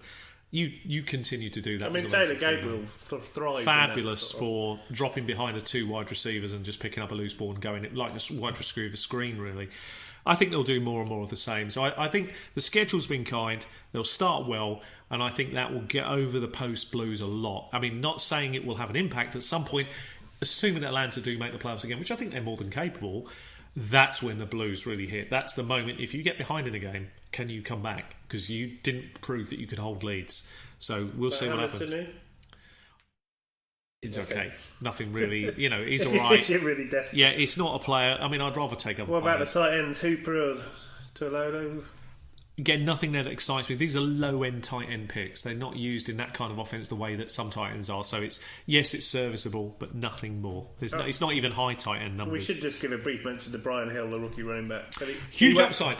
He won't feature Willie unless there's an injury. Well, this is what I did in the dynasty, and I think this is definitely worth mentioning. He fell to you quite late, didn't he? I managed to get Brian Hill very, very late because I think people. And the third or something. Oh, it was like the. Well, I mean, we went. It was the end of the. I think it was fourth round in the rookie draft, which is we had a big rookie draft. And he's a big goal line bruiser. And the reason I took him is I've got Devontae Freeman, so my thought process was that even if Tevin Coleman comes in, they still need a running back who can pound the ball in. So he's an ideal foil. If anything happens, I've kind of given myself the potential to keep rolling the dice. I think it's a contract year for Coleman, isn't it? Yeah. So Brian Hill, really very minimal value. Don't get me wrong. In a dynasty, it's a nice player to have very late. Definitely very nice to have, particularly if you've got Devontae Freeman. He looks like a big goal line brute, doesn't he? Yeah, I like that, and he was a real bowling ball, is the words they used, and that probably sums him up quite well. He's able to bounce off players. He's very tough to bring down. He's got a very low centre of gravity and mass about him that makes it bloody difficult to grab hold of him. I like him, but again, it's situational. Not really an impact. Not for redraft. It's more a dynasty move, and in dynasty there's always moves, counter move. It's a counter move to protect something. If you've already got one, Devontae Freeman, it's a great counter move to have him. If you got him, you kind of set for a little while, and Atlanta will be relevant for another 2 or 3 years for certain. They've got lots of potential there. All right, Carolina Panthers. Newton's shoulders. He's still not throwing yet. Should be a good bounce back year for them. Schedule's been good. There's lots to like about their team. I think there's some definite upticks on all people. I think Cam Newton can come back to some of the best form he's had. He'll be a good quarterback, but you don't have to reach on him. Very serviceable. Lots to like. What's wrong with him? So I like the setup that they've got of their team. It's quite interesting. I still have big red flags about Kelvin Benjamin, but I'm sure we'll talk about that. Yeah, I just don't. I mean, he's got all the, all the sort of build and everything you need to be a good red zone wide receiver. He just doesn't do it enough. No, I mean he just doesn't look like he's got the heart for it. You summed it up very well. I had to re-look over that tape. There was a game where he gave up. It was almost he gave up on a play. He took a couple of hits. He took some big hits. He didn't want to know, and he faded out of the game. And you can do that in any line of sport. And I remember this is very true actually in football.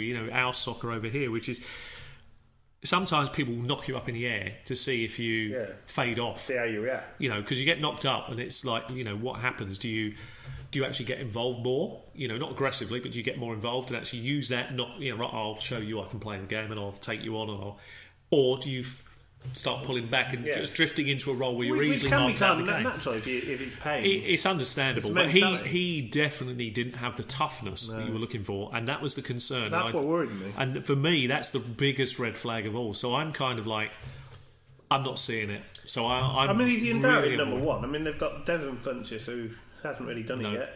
No. They got Curtis Samuel, the rookie. He's probably going to take the Ted Ginn role. And there's definitely some Curtis Samuel has some mileage to him. Again, a nice late round pick, very very interesting. Got some potential. Don't mind that. I've always liked Greg Olsen. He's always very Greg Olsen every single year gives you exactly what you expect. Top 5 tight end. Now the rookie back, the running back situation is interesting. Obviously you got McCaffrey, and probably Stewart, the two main protagonists. Yeah. How do you see the backfield so player? This is the problem I have, right? So McCaffrey, which is the exciting player, and a lot of experts are really high on him. Okay, so they are massively high. So again, we're going to be counterintuitive here. He's a round peg in a square hole. He doesn't fit their offense. Now, but they said they're going to change their offense. So that's easier said than done. Yeah. You're talking about a quarterback who has tendencies. Look, so. What the problem is, and he can't even throw yet. What the problem is that if you were to take all the tape we know of the team and what we've seen of Cam Newton, just start with him, and we say what kind of quarterback is he? We know that he's a quarterback that can spray the ball round. We know that. We know he's a quarterback that is prepared to take some risks with his own body. When he runs aggressive, and he does like to run. Running. They're trying to curtail. Running does form part of his ethos, his way of actually being a quarterback. Yeah. It's exciting to when he's in form, when he's at top form. It's very rare you see a quarterback who can throw for over 3,000 yards and run for almost 1,000. I mean, that is incredibly rare in the NFL. Score 10 touchdowns. That's rare. All right, last year we know the injuries and various other concerns. You don't go from being that kind of college quarterback in the NFL to making whole sweep changes. Now you're bringing a guy in who's very exciting in space. This guy McCaffrey reminds me a little bit. Obviously, he's not a wide receiver, but a bit like Tyreek Hill. That kind of mould. Very exciting in space. He can run between the tackles, I get that. But the whole offense up to this point has been built, including the line, has been built for an inside runner, somebody who can pound between the tackles. Well, now you're asking them to make fundamental sweeping changes to actually change your method to actually block further downfield, because that's what you're asking them to do. Now, they are NFL players, they are elite, yes, they will make changes. It just doesn't happen overnight. My biggest worry for McCaffrey is you got to pay a big price to get him. At the moment, could we have his ADP? 36. So just outside a large league, and I still suspect that will climb. Joe Mixon. My opinion on McCaffrey is I honestly think McCaffrey, by the time it's all said and done, will end up around about 30-32. I think Joe Mixon ends up similar, so they're both quite similar, maybe a point ahead or a point behind, but in that they're sort of similar. So that's round about round 3 in small leagues, sometimes 2.5. Round 3 is very murky. You've got Marshawn Lynch, who's very risk reward. So you got Sammy Watkins, who's injury prone. Here's my problem, McCaffrey. right? If McCaffrey climbs into the round 2 phase, which I suspect he will, we're now talking about 180. Okay, if you can get him round 3 in any, depending on your league size. If that's when you can get him, that's still 160. I think that's the ceiling maximum. I do as well. Right? But I think there's a bigger flaw here, because if I'm right, that I think offensive coordinators know that he's not a genuine between the tackles guy. So I'm actually using 2 spies on him. I'm thinking he's got ability, but I want to put 2 spies on him. I'm going to have a spy that follows, and I'm going to have somebody else that as soon as he is, if I think it's going to be a running play, I am going to follow to the line. So I think they can nullify him, and that means that you're putting all the pressure on Cam Newton to deliver the ball downfield to what we've already said is quite shaky wide receiver core, really. Because we know Kelvin Benjamin, when he's up for it, is very elite, actually, but it's when he's up for it. And we don't know I mean, can they stick with this change as well? I mean, if they struggle, I mean, will they revert back to Stewart between the tackles? I think you could try to go back to Stewart between the tackles, but the problem is Stewart.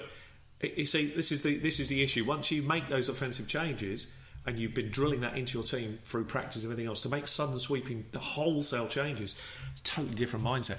I don't think that works in any format at all. It's very rare do you ever change midstream and get success. That's very difficult to do. I think Stewart still has quite a big part to play. I think he does. I think he's underrated now. His value is so through the floor. It's great value.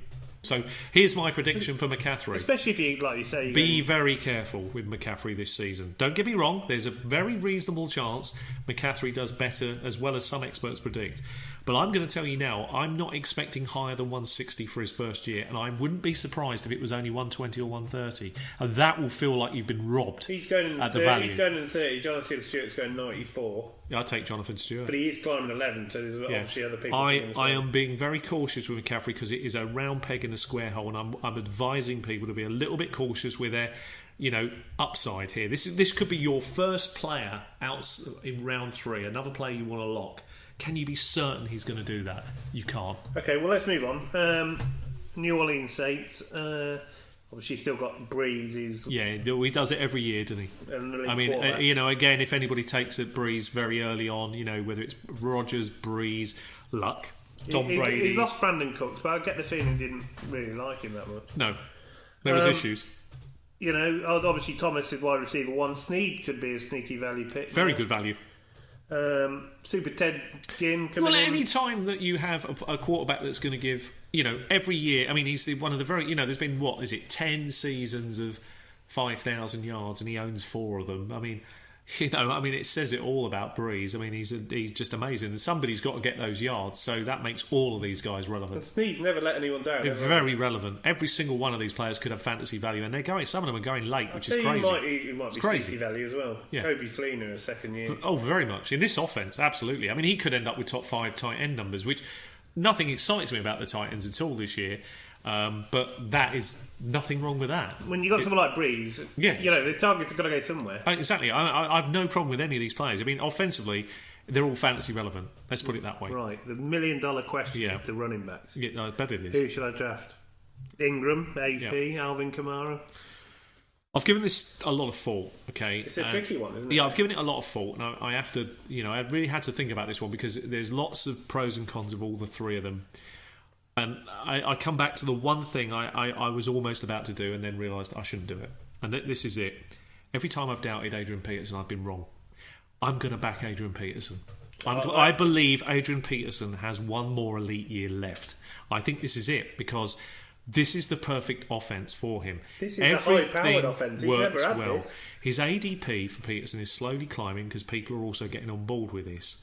So I am also believing at his value, where he's going, that's ridiculous. I don't believe the Saints believe in Ingram either. No, I don't think they do. They bought in Hightower. Yeah. Harry Hightower took loads of carries. I don't think they believe in Ingram. I think Adrian Peterson cannot be doubted. The only thing stops him is injury, and I'm prepared to roll the dice in a redraft league. If he fell to me at the right round, I will roll the dice on Adrian Peterson because he could give me elite numbers. He's not even going that high. He's not going high. It's just such a good player to pass up on. He's going 74. So that's 31st running back. That's round 5 in our large league. He's going around Kelvin Benjamin and Sean Jackson. For me, there's no doubt. I would not be at all surprised that he ends up somewhere in round 4, Peterson. And you know what? That's perfectly fair risk-reward value. But you know what the reward is? A 200-point back. Potentially. That's what the reward is. In that high-powered offense. That's what the reward is. And the capability of him exploding and doing something amazing is not. It's Adrian Peterson. I'm not going to doubt him. I'd love to see him and Breeze. I mean, I'm not going to doubt him. I'm just not going to dispute that he could do it one more time. There is 1 year left. I think he can do it. So I'm going to believe that he has something special left in him. And that's what I'm going to do. Roll the dice. I nearly talked myself out of this and thinking, I don't want to play it coy. I'm not going to do that when it comes to him. I'm just not going to doubt. Every time I've doubted him, I've been he'll wrong. Always have his support, won't he? Yeah. I don't think we're saying anything else that a lot of people will agree with that he's the one to. Yeah. So Tampa Bay Buccaneers. I mean, Winston has weapons now, doesn't he? Looks great. Everything about this team is just as exciting as The only Titans. thing is, will he keep the job with Fitzmagic there?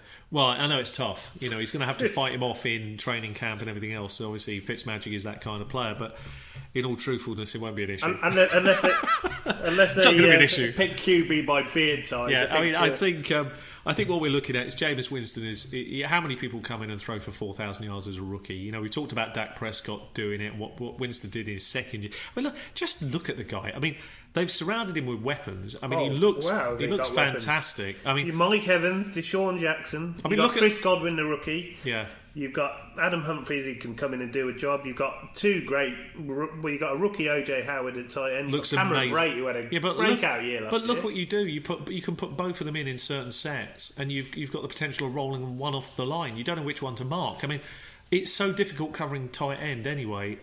And then you've got two of them, and you've got one guy who is arguably, there's three great tight ends this year, and he's arguably one of the best. And actually, I would say, just my opinion, they're all three are really great, both facets of the game, blocking and receiving.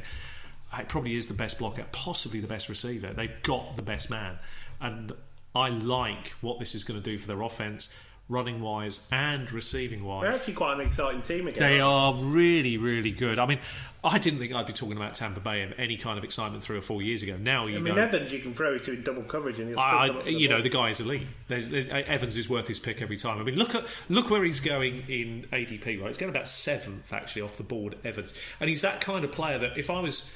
Like when you get some leagues and you're picking. We don't know what it's like to pick high. You do. No. We have nosebleeds if we go below 14. But I'd be happy if I was picking 7th and he was on the board. You'd be going, well, there's my 200 points. It's a safe player, very safe, very good. There are more weapons, although he's hard. He's going to be red zone. He's everything. He's everything. If you need a touchdown, he's the guy you go to. You don't mess about. I think he's a standout player. Actually, he's just exceptional, talented. He dominates games.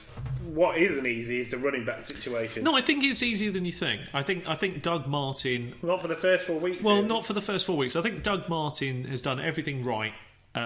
He has years of greatness and he has years of injuries and not so good. He's in a contract year. He's going to miss some games, which he normally does really well in a contract year. Isn't he? He's in a contract year. He's going to miss some games. He has done everything in the off season you could ever ask of a veteran, and not only that, he's come in as the most hungry, most excited player in their camp. I'm surprised all them drugs he's taking. He must have the money. I see what you mean. No, yeah, I totally. Yeah, he said he'd come out a stronger person. But you worry me now. Your fridge is full of sweets and chocolate. Good job Eddie Lacey had doing the podcast with me anyway. The PX90 of those bars, please. That'd be his bonus goal. I tend to agree. I think Doug Martin's a man after 4 weeks, but you don't know. If someone starts well at 4, there's always that worry. There is always the worry, but I think you always go to the experienced player. Who's the running back for the first 4 weeks? I think Charles Sims. I think Sims the actual running back, isn't he more of a receiver? I think he's earned the right to do the 3 down work. I really do. I think Jaquid Rogers. Well, it could be. That was the other thing I was going to say. It could be a mix of both. It could be Jackie Rogers, but I think Charles Sims. I don't know what it is. This is my instincts sort of talking to me for the first 3 weeks here. I'm going on instincts really on this. I think he'll get the bulk of the carries, even if it's 60-40, 70. He gets cut. They might do, but then they've got Nichols as well, haven't they? Nichols interests me as a dynasty player. Yeah, I think there's a real value for dynasty. And if anything happens to Doug Martin this year, and they've had to roll the dice with the other 2 guys, and maybe, as you say, Charles Sims is gone or somebody else is injured, Nichols could sweep his way into a role. I like his opportunity of having a chance of doing it. That this team, for a lower pick. This team gives you an opportunity where it may not exist in others, and Nichols is very underrated, right? McNichols is very underrated in certain fantasy circles. I like him.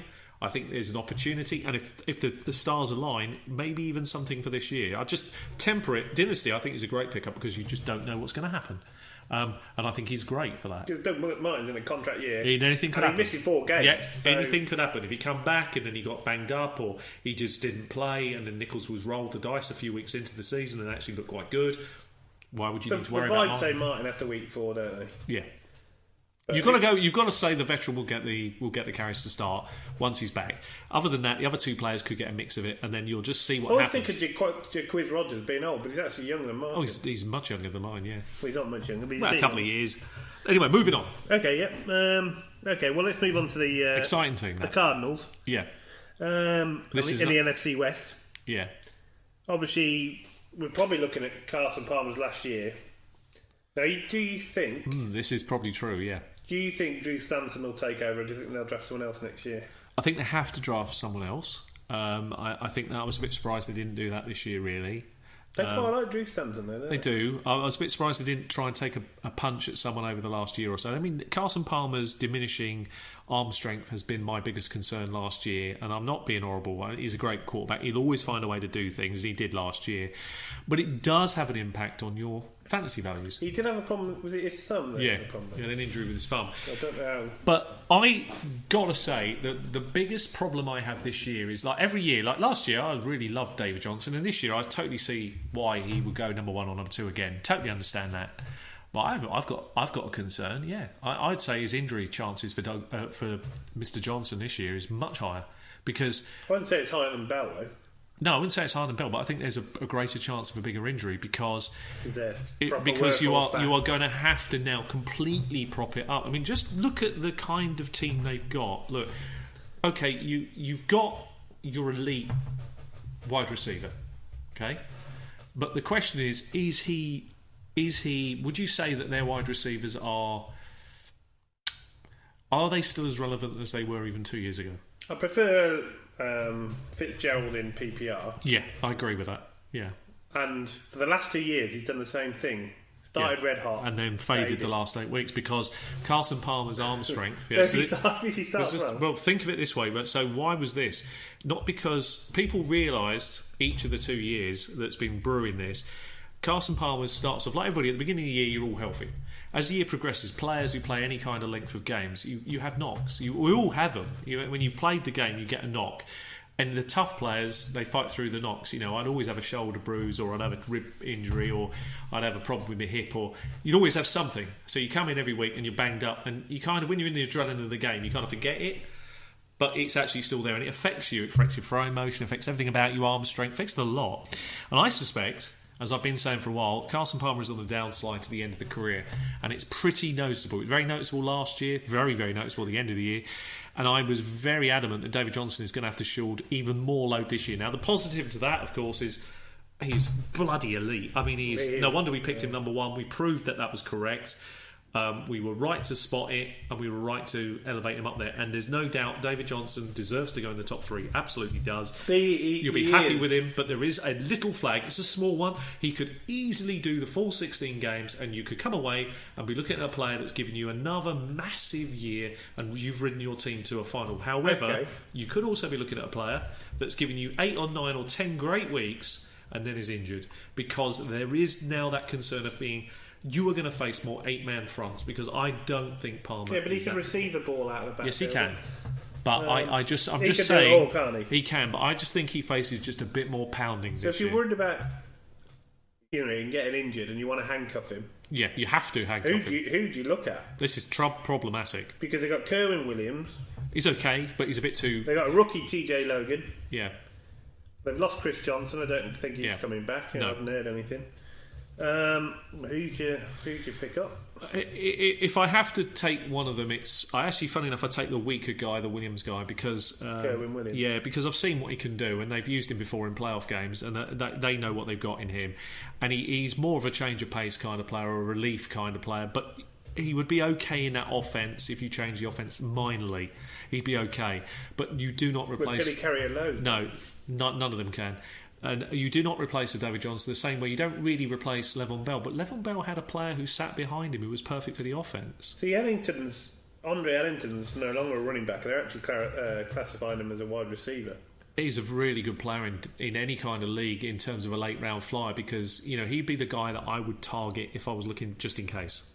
Because I think he's the kind of guy that has done it before, and he's mistargeted as a wide receiver. What the thing to do is find out if he's classified as a running back or a wide receiver. If he's classified as a wide receiver, you potentially got an extra running back. In most leagues, that only allow 2. That's brilliant. That could be very, very powerful. Okay. Well, Larry just Fitt. temper the fact that David Johnson is elite. You have to ride him. He's one of the best. You're not going to. You should never. Don't get me wrong. I've just got to say this. Don't get me wrong. David Johnson. I totally fully expect another 200-point plus season. But I just say you have to. Just think about it. Not every year the top three guys always pan out exactly. Find out which ones. You have to be a little bit careful. Who's the safest of the three? Definitely your man Ezekiel Elliott. Okay, 100% the safest, youngest, best offensive line, less bangs, less hits. People block for him so well. He's down the field before he gets touched. I think that's a good position to be in, really. Yeah. And they're not going to have to investigate in the NFL. Well, they might be, but that's not going nowhere. Yeah, we'll manage to find her. Anyway, we won't get to that. Okay, so Larry Fitz is probably number one wide receiver. John Brown had sickle cell trait. He had problems. Can he bounce back? Well, I was hoping he might. He's got the opportunity. Yeah, I was hoping he might bounce back, but there are still now more injury concerns hanging over John Brown, I'm hearing. Little rumours of little problems still. I think he's one of them players. His ADP is such that he's worth it. Yeah, he's one of them. You know, when we talk about the early rounds, you've got to get the lock-in players. When you talk about the next few rounds, you're looking for players that might lock into your team. He's a definite might lock. I don't mind him. I would like to see him, be given the opportunity. And he is in a team where he can do some pretty good things. So I like to think he could bounce back this year. Interested in JJ Nelson? No, okay. I've no interest in him. Okay, for this season. We'll move on. I don't think their tight ends worth really talking about either. No. I hope that makes sense about Arizona. I hope you agree with that. Yeah, no, don't disagree. We'll move on to Seattle. Yeah. Obviously, Wilson was injured a lot last year. Do you think we can see an upturn for Wilson in fantasy? Before the injury, he already crept into the top 5 of QBs. Now, without the injury, top 5 quarterback again. Absolutely put your mortgage on it. He's a great quarterback. I mean, look, he's underrated. I mean, it's ridiculous. How's he slipping down that far in a draft board? There's a quarterback. He's the only quarterback I trust who's going to get me 3,500 to 4,000 yards throwing, and run the ball for anything upwards of about 800 yards and some touchdowns to go with it. Now that he's got all those qualities back and the skills that he's learnt when he was injured, he is throwing the ball better than ever I saw last year. Those rainbow passes and sideline passes were some of the best I've ever seen in the NFL. You add it all together, Seattle can definitely do something offensively. He's got chemistry with Baldwin. They can definitely do something. So definitely underrated Russell Wilson. How high do you rate Baldwin? Very. He's definitely worth his second round pick. He is definitely worth it. Okay. Yeah, he's worth that every day of the week. Is he someone that you draft there? Oh, comfortably. He's safe. I mean, is he going to give you the 180? Yes. Could he do more? Potentially, because Russell Wilson is fully back. So yeah, absolutely. Well, let's just. I mean, the rest of the receiving core is obviously you got Jimmy Graham, who's had his injuries, but he looks like he's back now. Yeah, he's okay. He's fairly solid, isn't he? Yeah. But looking at the other wide receivers, you've got Tyler Lockett, obviously had a bad injury. Yeah, a bit Jermaine Kearse. No, I don't. I'm worried about Lockett because the injury's serious. You've got that Paul Richardson who turns up for now and again. Now and again, interesting. But then there's Tanner McAvoy. Again, great name. Yeah, great name. They also drafted Amara Darbo in the 3rd round. I mean, I drafted him in Dynasty. I liked his film. They're good at bringing receiving. They're very good at bringing wide receivers on. Surprisingly good, actually. Seattle better than most people give them credit for. They're fine players. They develop them, and I think he's not really one for this year. Probably not this year, but you wouldn't be surprised if he became relevant at some point during the season. There's some relevance there to the player. I wouldn't be surprised if there's some value in him. And the Dynasty, I quite like it because there'd definitely be something in this player. You wouldn't be surprised if you think year 2. I'm quite excited to see what he does. They're really hard to predict rookies, but I quite like what I saw of him. You know what you're getting. You're not expecting much year 1, but you're expecting a developing player and maybe in that offense to do really well. Russell Wilson is going to be back to his very, very best. I expect really good things from him this year. Right, now it's interesting now. Now, yeah. Is there enough for Eddie Lacy to eat in this backfield? Because it's a crowded backfield, isn't it? I think we have to go on something fairly logical here. The first thing is, for the first 2 years of his NFL career, Eddie Lacy I loved. He was the kind of running back I really enjoy watching, which is a real bruiser, through the line. One man in the box because they got Brian Rodgers. Yeah, but I like. It wasn't just one. He was a bruiser, and the other thing that he started to develop before with the issues was he developed this when he got out in the flat. It's really hard to stop. Really dangerous. I mean, he could bounce over people, and it was like so much fun to watch. And I thought, surely next year, that's the year you'll use more of this. And unfortunately, because of the injury, various things and issues he had, They didn't manage to do that, and Eddie Lacy came in completely out of fitness, overweight, not NFL ready, and in fact, almost like he didn't care. And he really has struggled with this. It's poor, isn't it, when you're earning so much money, you can't get in shape. And I would actually say, without a shadow of a doubt, do not draft. I mean, it's as simple as that. He is a definite on my list of do not draft. It's a big list again. He's earned over 100k just for written weight targets. That's ridiculous for me. The fact that he should be paying them that he can hit the weight targets. Paying them 100k? That's more food he can buy. Yeah, what are they doing?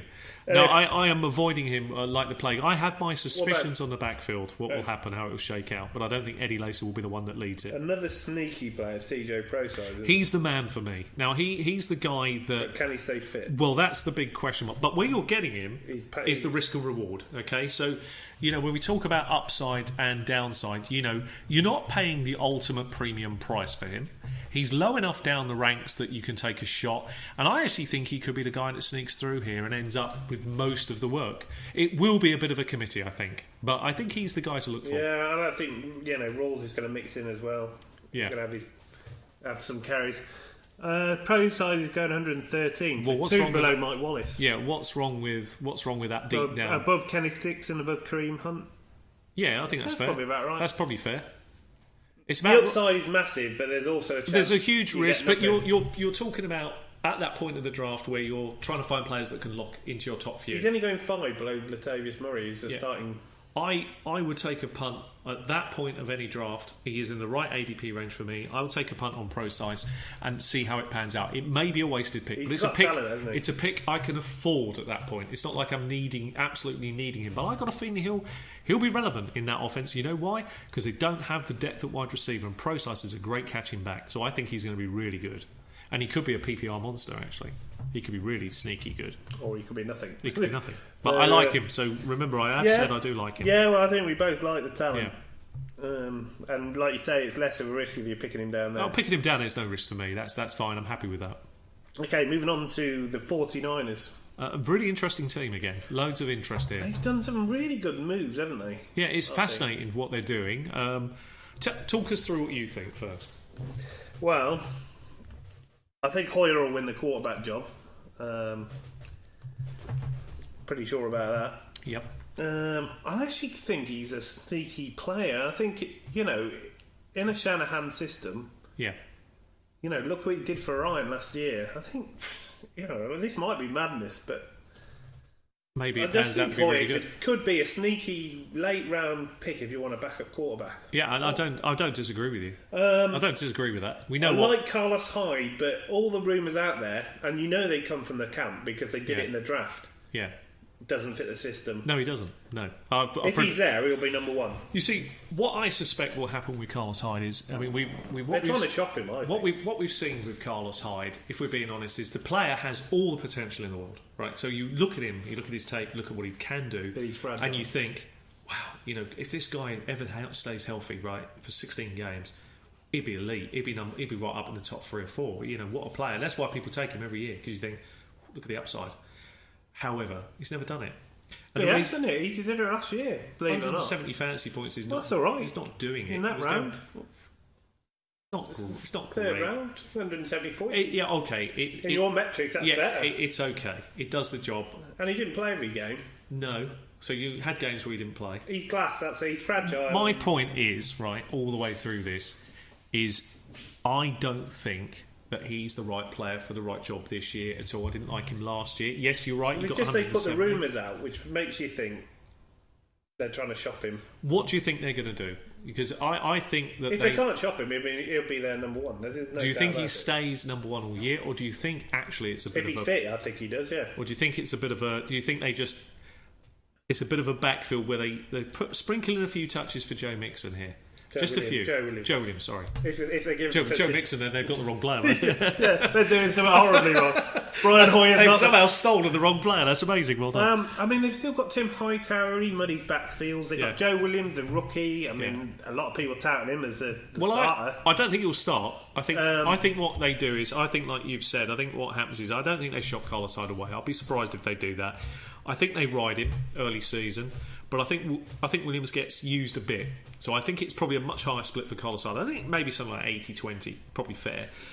But I do think as the season goes on, if he does what I think he can do, Williams, and he's a better fit for this system, definitely, I think he'll get more used more and more. Year one for anybody, I think redraft, Joe Williams probably doesn't have, at this moment, doesn't have a lot of value. But I will say this, I think in Dynasty, I think he has a tremendous amount of value. I think he's, again, very, very underrated. Well, Joe Williams will have value because there will be opportunities. They do like their two running back sets. Hyde is glass, and he doesn't fit the system. That's two negatives that you think, will he still be there? And if he isn't, well, they do that puts Joe Williams right. They do like that. He does like his two running back system. So I think we've seen how Tevin Coleman can be relevant. Could he do the same, Williams? It's possible. I'm not saying he does. I'm tempering it. We need to mention a couple of other players. Capri Bibbs, he did all right in Denver in a very limited. Yeah, he was all right in sample size. Yeah. And they've also got that Matt Breida or Breida, or however you pronounce it, who's been turning heads in OTAs, and he's a very sneaky late round rookie pick. Yeah, again, but look, there's a thing here where there's a potential possibility Hyde gets the job and keeps it all year. There's that potential. Yeah. There's a potential where the load is split between two running backs, which I suspect is more likely, which is what will happen between him and Williams. There is also the world where one of them gets banged up and one of the other two behind get a chance. But I suspect the way it will play out is the top two guys will get a share. It's more in favour. Hightower will get a share as well. He'll get more of those goal line touches, I suspect, if required. But then you don't know. You see, one of the qualities. Hyde's quite good at the goal line. He is, but one of the qualities Williams has, that's one of his fortes. So he's very good at that. And he was very tough, and his story is brilliant. Yeah, he's got a great story. He's got a great story, and he really plays with a fantastic chip on his shoulder. Now, I've always found the best running backs for me are the ones that play mean. And this boy is going to play very mean, and I like that in running back. I like someone who's not mean hungry, but mean to play, and that's gonna be excellent for him. I think his chances will really be good because I think he wants it more than many people around him. Again, it's an interesting situation now. So if you don't know his story, it's worth finding out about it. Very interesting story. Yeah, definitely look into that. So the other quarterbacks, they've got Matt Barkley and an interesting name, CJ Beathard is the rookie. It's interesting, that guy. I like there's something about him. Interesting name. Yeah, there's something about him actually. I kind of quite like that. I mean, I don't think either is particularly relevant. I think they've got to keep all of them. I think they keep all of them. I think they all make the roster. I think it'll be interesting to see, as you say, Hoyer is. There's something about this quite sneaky, isn't it? There's some value. He did all right for the Bears. There's some value there, and the other two guys might get sprinkled in occasionally, but I think more than likely they'll be there as insurance. They'll be groomed for the next few years, won't they? And then we'll see what happens. Okay, the wide receiver core, Pierre Garçon. Always interesting. Boom or bust, but when he's boom, he's amazing. He's pretty solid, I think. You don't mind him as a wide receiver 3 or flex player. He'd be very good. They've still got Jeremy Curley. Has moments. A little bit inconsistent for me. They got Marquise Goodwin as well, Goodwin, from the Bills. He's another track athlete. Yeah, he showed moments as well. It's a very interesting. But only plays 2 games a year. But it's a receiving core that's full of boom and bust. That's the one concern. I mean, they've got Aldrich Robinson. He's another speedster, haven't they? Boom or bust. You see what I mean? More bust than. Yeah, but there's loads of players like that in there. That receiving core strikes me as boom and bust. I think Garçon's the one that's quite solid that you might get points from. The rest I'd probably avoid at this point. Although Shanahan can. He has a gift for picking out players. The thing is that I think this is going to be Pierre Garçon's maybe one of his finest years actually under this offensive system. Might suit him down to the ground. He might do very well. At least he got me number 1. Yeah, he might do very well here. Okay, well, saving the best till last. Yeah, great. Thank you for that. LA Rams. Looking forward to this season. Can't wait. Should we just? Should we start at the top? Should we just forget the Rams? I mean, okay, we've got Jared Goff. Yeah, average. I'm not even taking him as a QB2 in any league. Not even Dynasty, sorry. I think with Dynasty, at least you've got a chance that he turns into something. All right, you've got a chance to use him in bye week numbers, but this is the Rams. We are a team that is in a very bad spot right now. We don't have an offensive direction. We've got a lot of concerns going into this year. We've got two small wide receivers. We're in an NFL hungry league that uses bookend wide receivers at 6'5" plus. Big wide receivers ready to do the work in the end zone. And we've got two midgets at wide receiver. We've got unless you're going to use your rookies. We've got gadget players. We've got some real issues here. I don't like this. I don't like it at all. I like talking about it. I know you do. You like dwelling on it. It's a really ugly fantasy situation, and it's one I'm going to avoid entirely for this season, no matter what the format and no matter if the player was there. Here's a fact. Gurley's going round 2, okay? Yeah. At the moment. Say if Gurley was going round 3, would I take him? No. Would I take him in round 4? No. Well, would I take him in round 5? No. Would I take him in round 6? No. There are still players I would still take ahead of him that are going much later. I am seriously concerned with that. And it's not not because of Gurley's talent, it's because of this offense situation. It's horrible. It's 8 men in a box every single time. No, I'm being dead. There are players still out there I think who get more points. I'm sorry, I'm not touching him. I'm just not going anywhere near this, and I'm going to advise anybody not to bother. Look, there will be somebody who will take the risk and say, I can prove you wrong. Great, good luck to you. I hope it works out. I really do wish the Rams well. I am a Rams fan. I would love to see them doing well. But you're now backing Gurley for 180. I mean, they were scoring 6 points a week. It's hard for Gurley to put up any fantasy numbers when a team went up 6 points. College, this is the point, right? When a college team can put up in one game more points than we put up at home all year. Right, that's a massive concern for your output. Now, I think we've done our output. Instead of we've brought in some exciting players or some rookies. You think actually there's a big upside here, Sean. We could really do. So, what do you think of Cooper and Cup? And Cooper Cup. I think he has. This is not a team that gives him an opportunity, which is good. They need his size, which is also good. I think he can have relevance year one because they're going to need him. Because these two guys they're going to be easily marked out of the end zone. I'm afraid our two number 1 and number 2 are going to be marked out of the end zone. What? How are they going to mark by standing next to them? 5'3" midget. Yeah, they're going to stand next to them and they'll mark them out just by a head, let alone the arms. So I think that's a problem. We were relying a lot on gadget plays last year to move the ball down the field. That's terrible when you're not very good at it anyway and you don't have anywhere stretching the field. That's awful. Move the ball down the field. We were awful. We proved that in the fact that we didn't have a scoring output last year. I think we've actually weakened. You got Robert Woods, no? We've weakened our team. Okay. I don't think we've improved our team. I think we've weakened our line. I think we've weakened our defence. There's a lot not to like about this team. So if you're believing that Gurley's going to give you 180 fantasy points, good, prove me wrong. And please do that in any league I'm in. And please take him before I pick. That'd be great. I mean, the reports are they're teaching Austin to go deep. I mean, he's got the speed. Well, any wide receiver should be able to go deep. They should do the full. He could be the new Brandon Cooks. They need to. Yeah. This is Mr. Jared Goff throwing him the ball. Is he not as good as Drew Brees? Well, would you say that the one thing that you noticed from Jared Goff's first year on the tape was that he was Mr. Accuracy over the short range, let alone Mr. Accurate over the long range? I didn't see it. Yeah, he's got a good man. I'm giving him a fair stake. I mean, the team is not, at the moment, the way we've got the team round him, it's not his fault, don't get me wrong. Goff could be really good, but you're in a team which has this around you. It's not looking good. It is so hard. The NFL's a cruel game. Higby? Yeah, the NFL's a cruel game. Right, okay. So the NFL Rams, I'm afraid, are on for another tough year. We're not going to win a lot of games. In fact, we only won 4 last year, didn't we? I'm predicting that we probably only win 2. We may be on par for the Jets. And I think that's what the Jets are worried about. You're the Rams may well. stick the number 1 pick. You Jets and the Bears, I think. Yeah, we're fighting for that number 1 pick. They're the team to watch. I mean, when the Browns may be not in the 3 worst teams, what's the world coming to? Yeah, exactly. Well, we've gone way over our hour. An hour 46 we're into it. So. That's fine. Again, if you're still listening, thanks very much. We do appreciate the support. Massively. But it's good to start the year off talking about the division. Yeah, well, I mean, we're trying to talk about teams and talk about the situations and, give you our knowledge on how we think situations will pan out, who might be good sleepers. Gives us an ideal opportunity to already bring forward the kind of players we're looking at. Plus, it's giving you some really big tips for this year. You can see where we're high on players and where we're heading, and hopefully that marries up with your own thought process. And if it doesn't, that'll be interesting to hear your feedback on why you think we're wrong. It's always nice to hear that, because it's always nice to hear the counter-intuitive view. So, really good. And, it's definitely worth hearing lots of points of view, and because sometimes people can say things that you haven't considered. Absolutely. Okay, well, thanks very much for listening, and we'll have another video up again soon.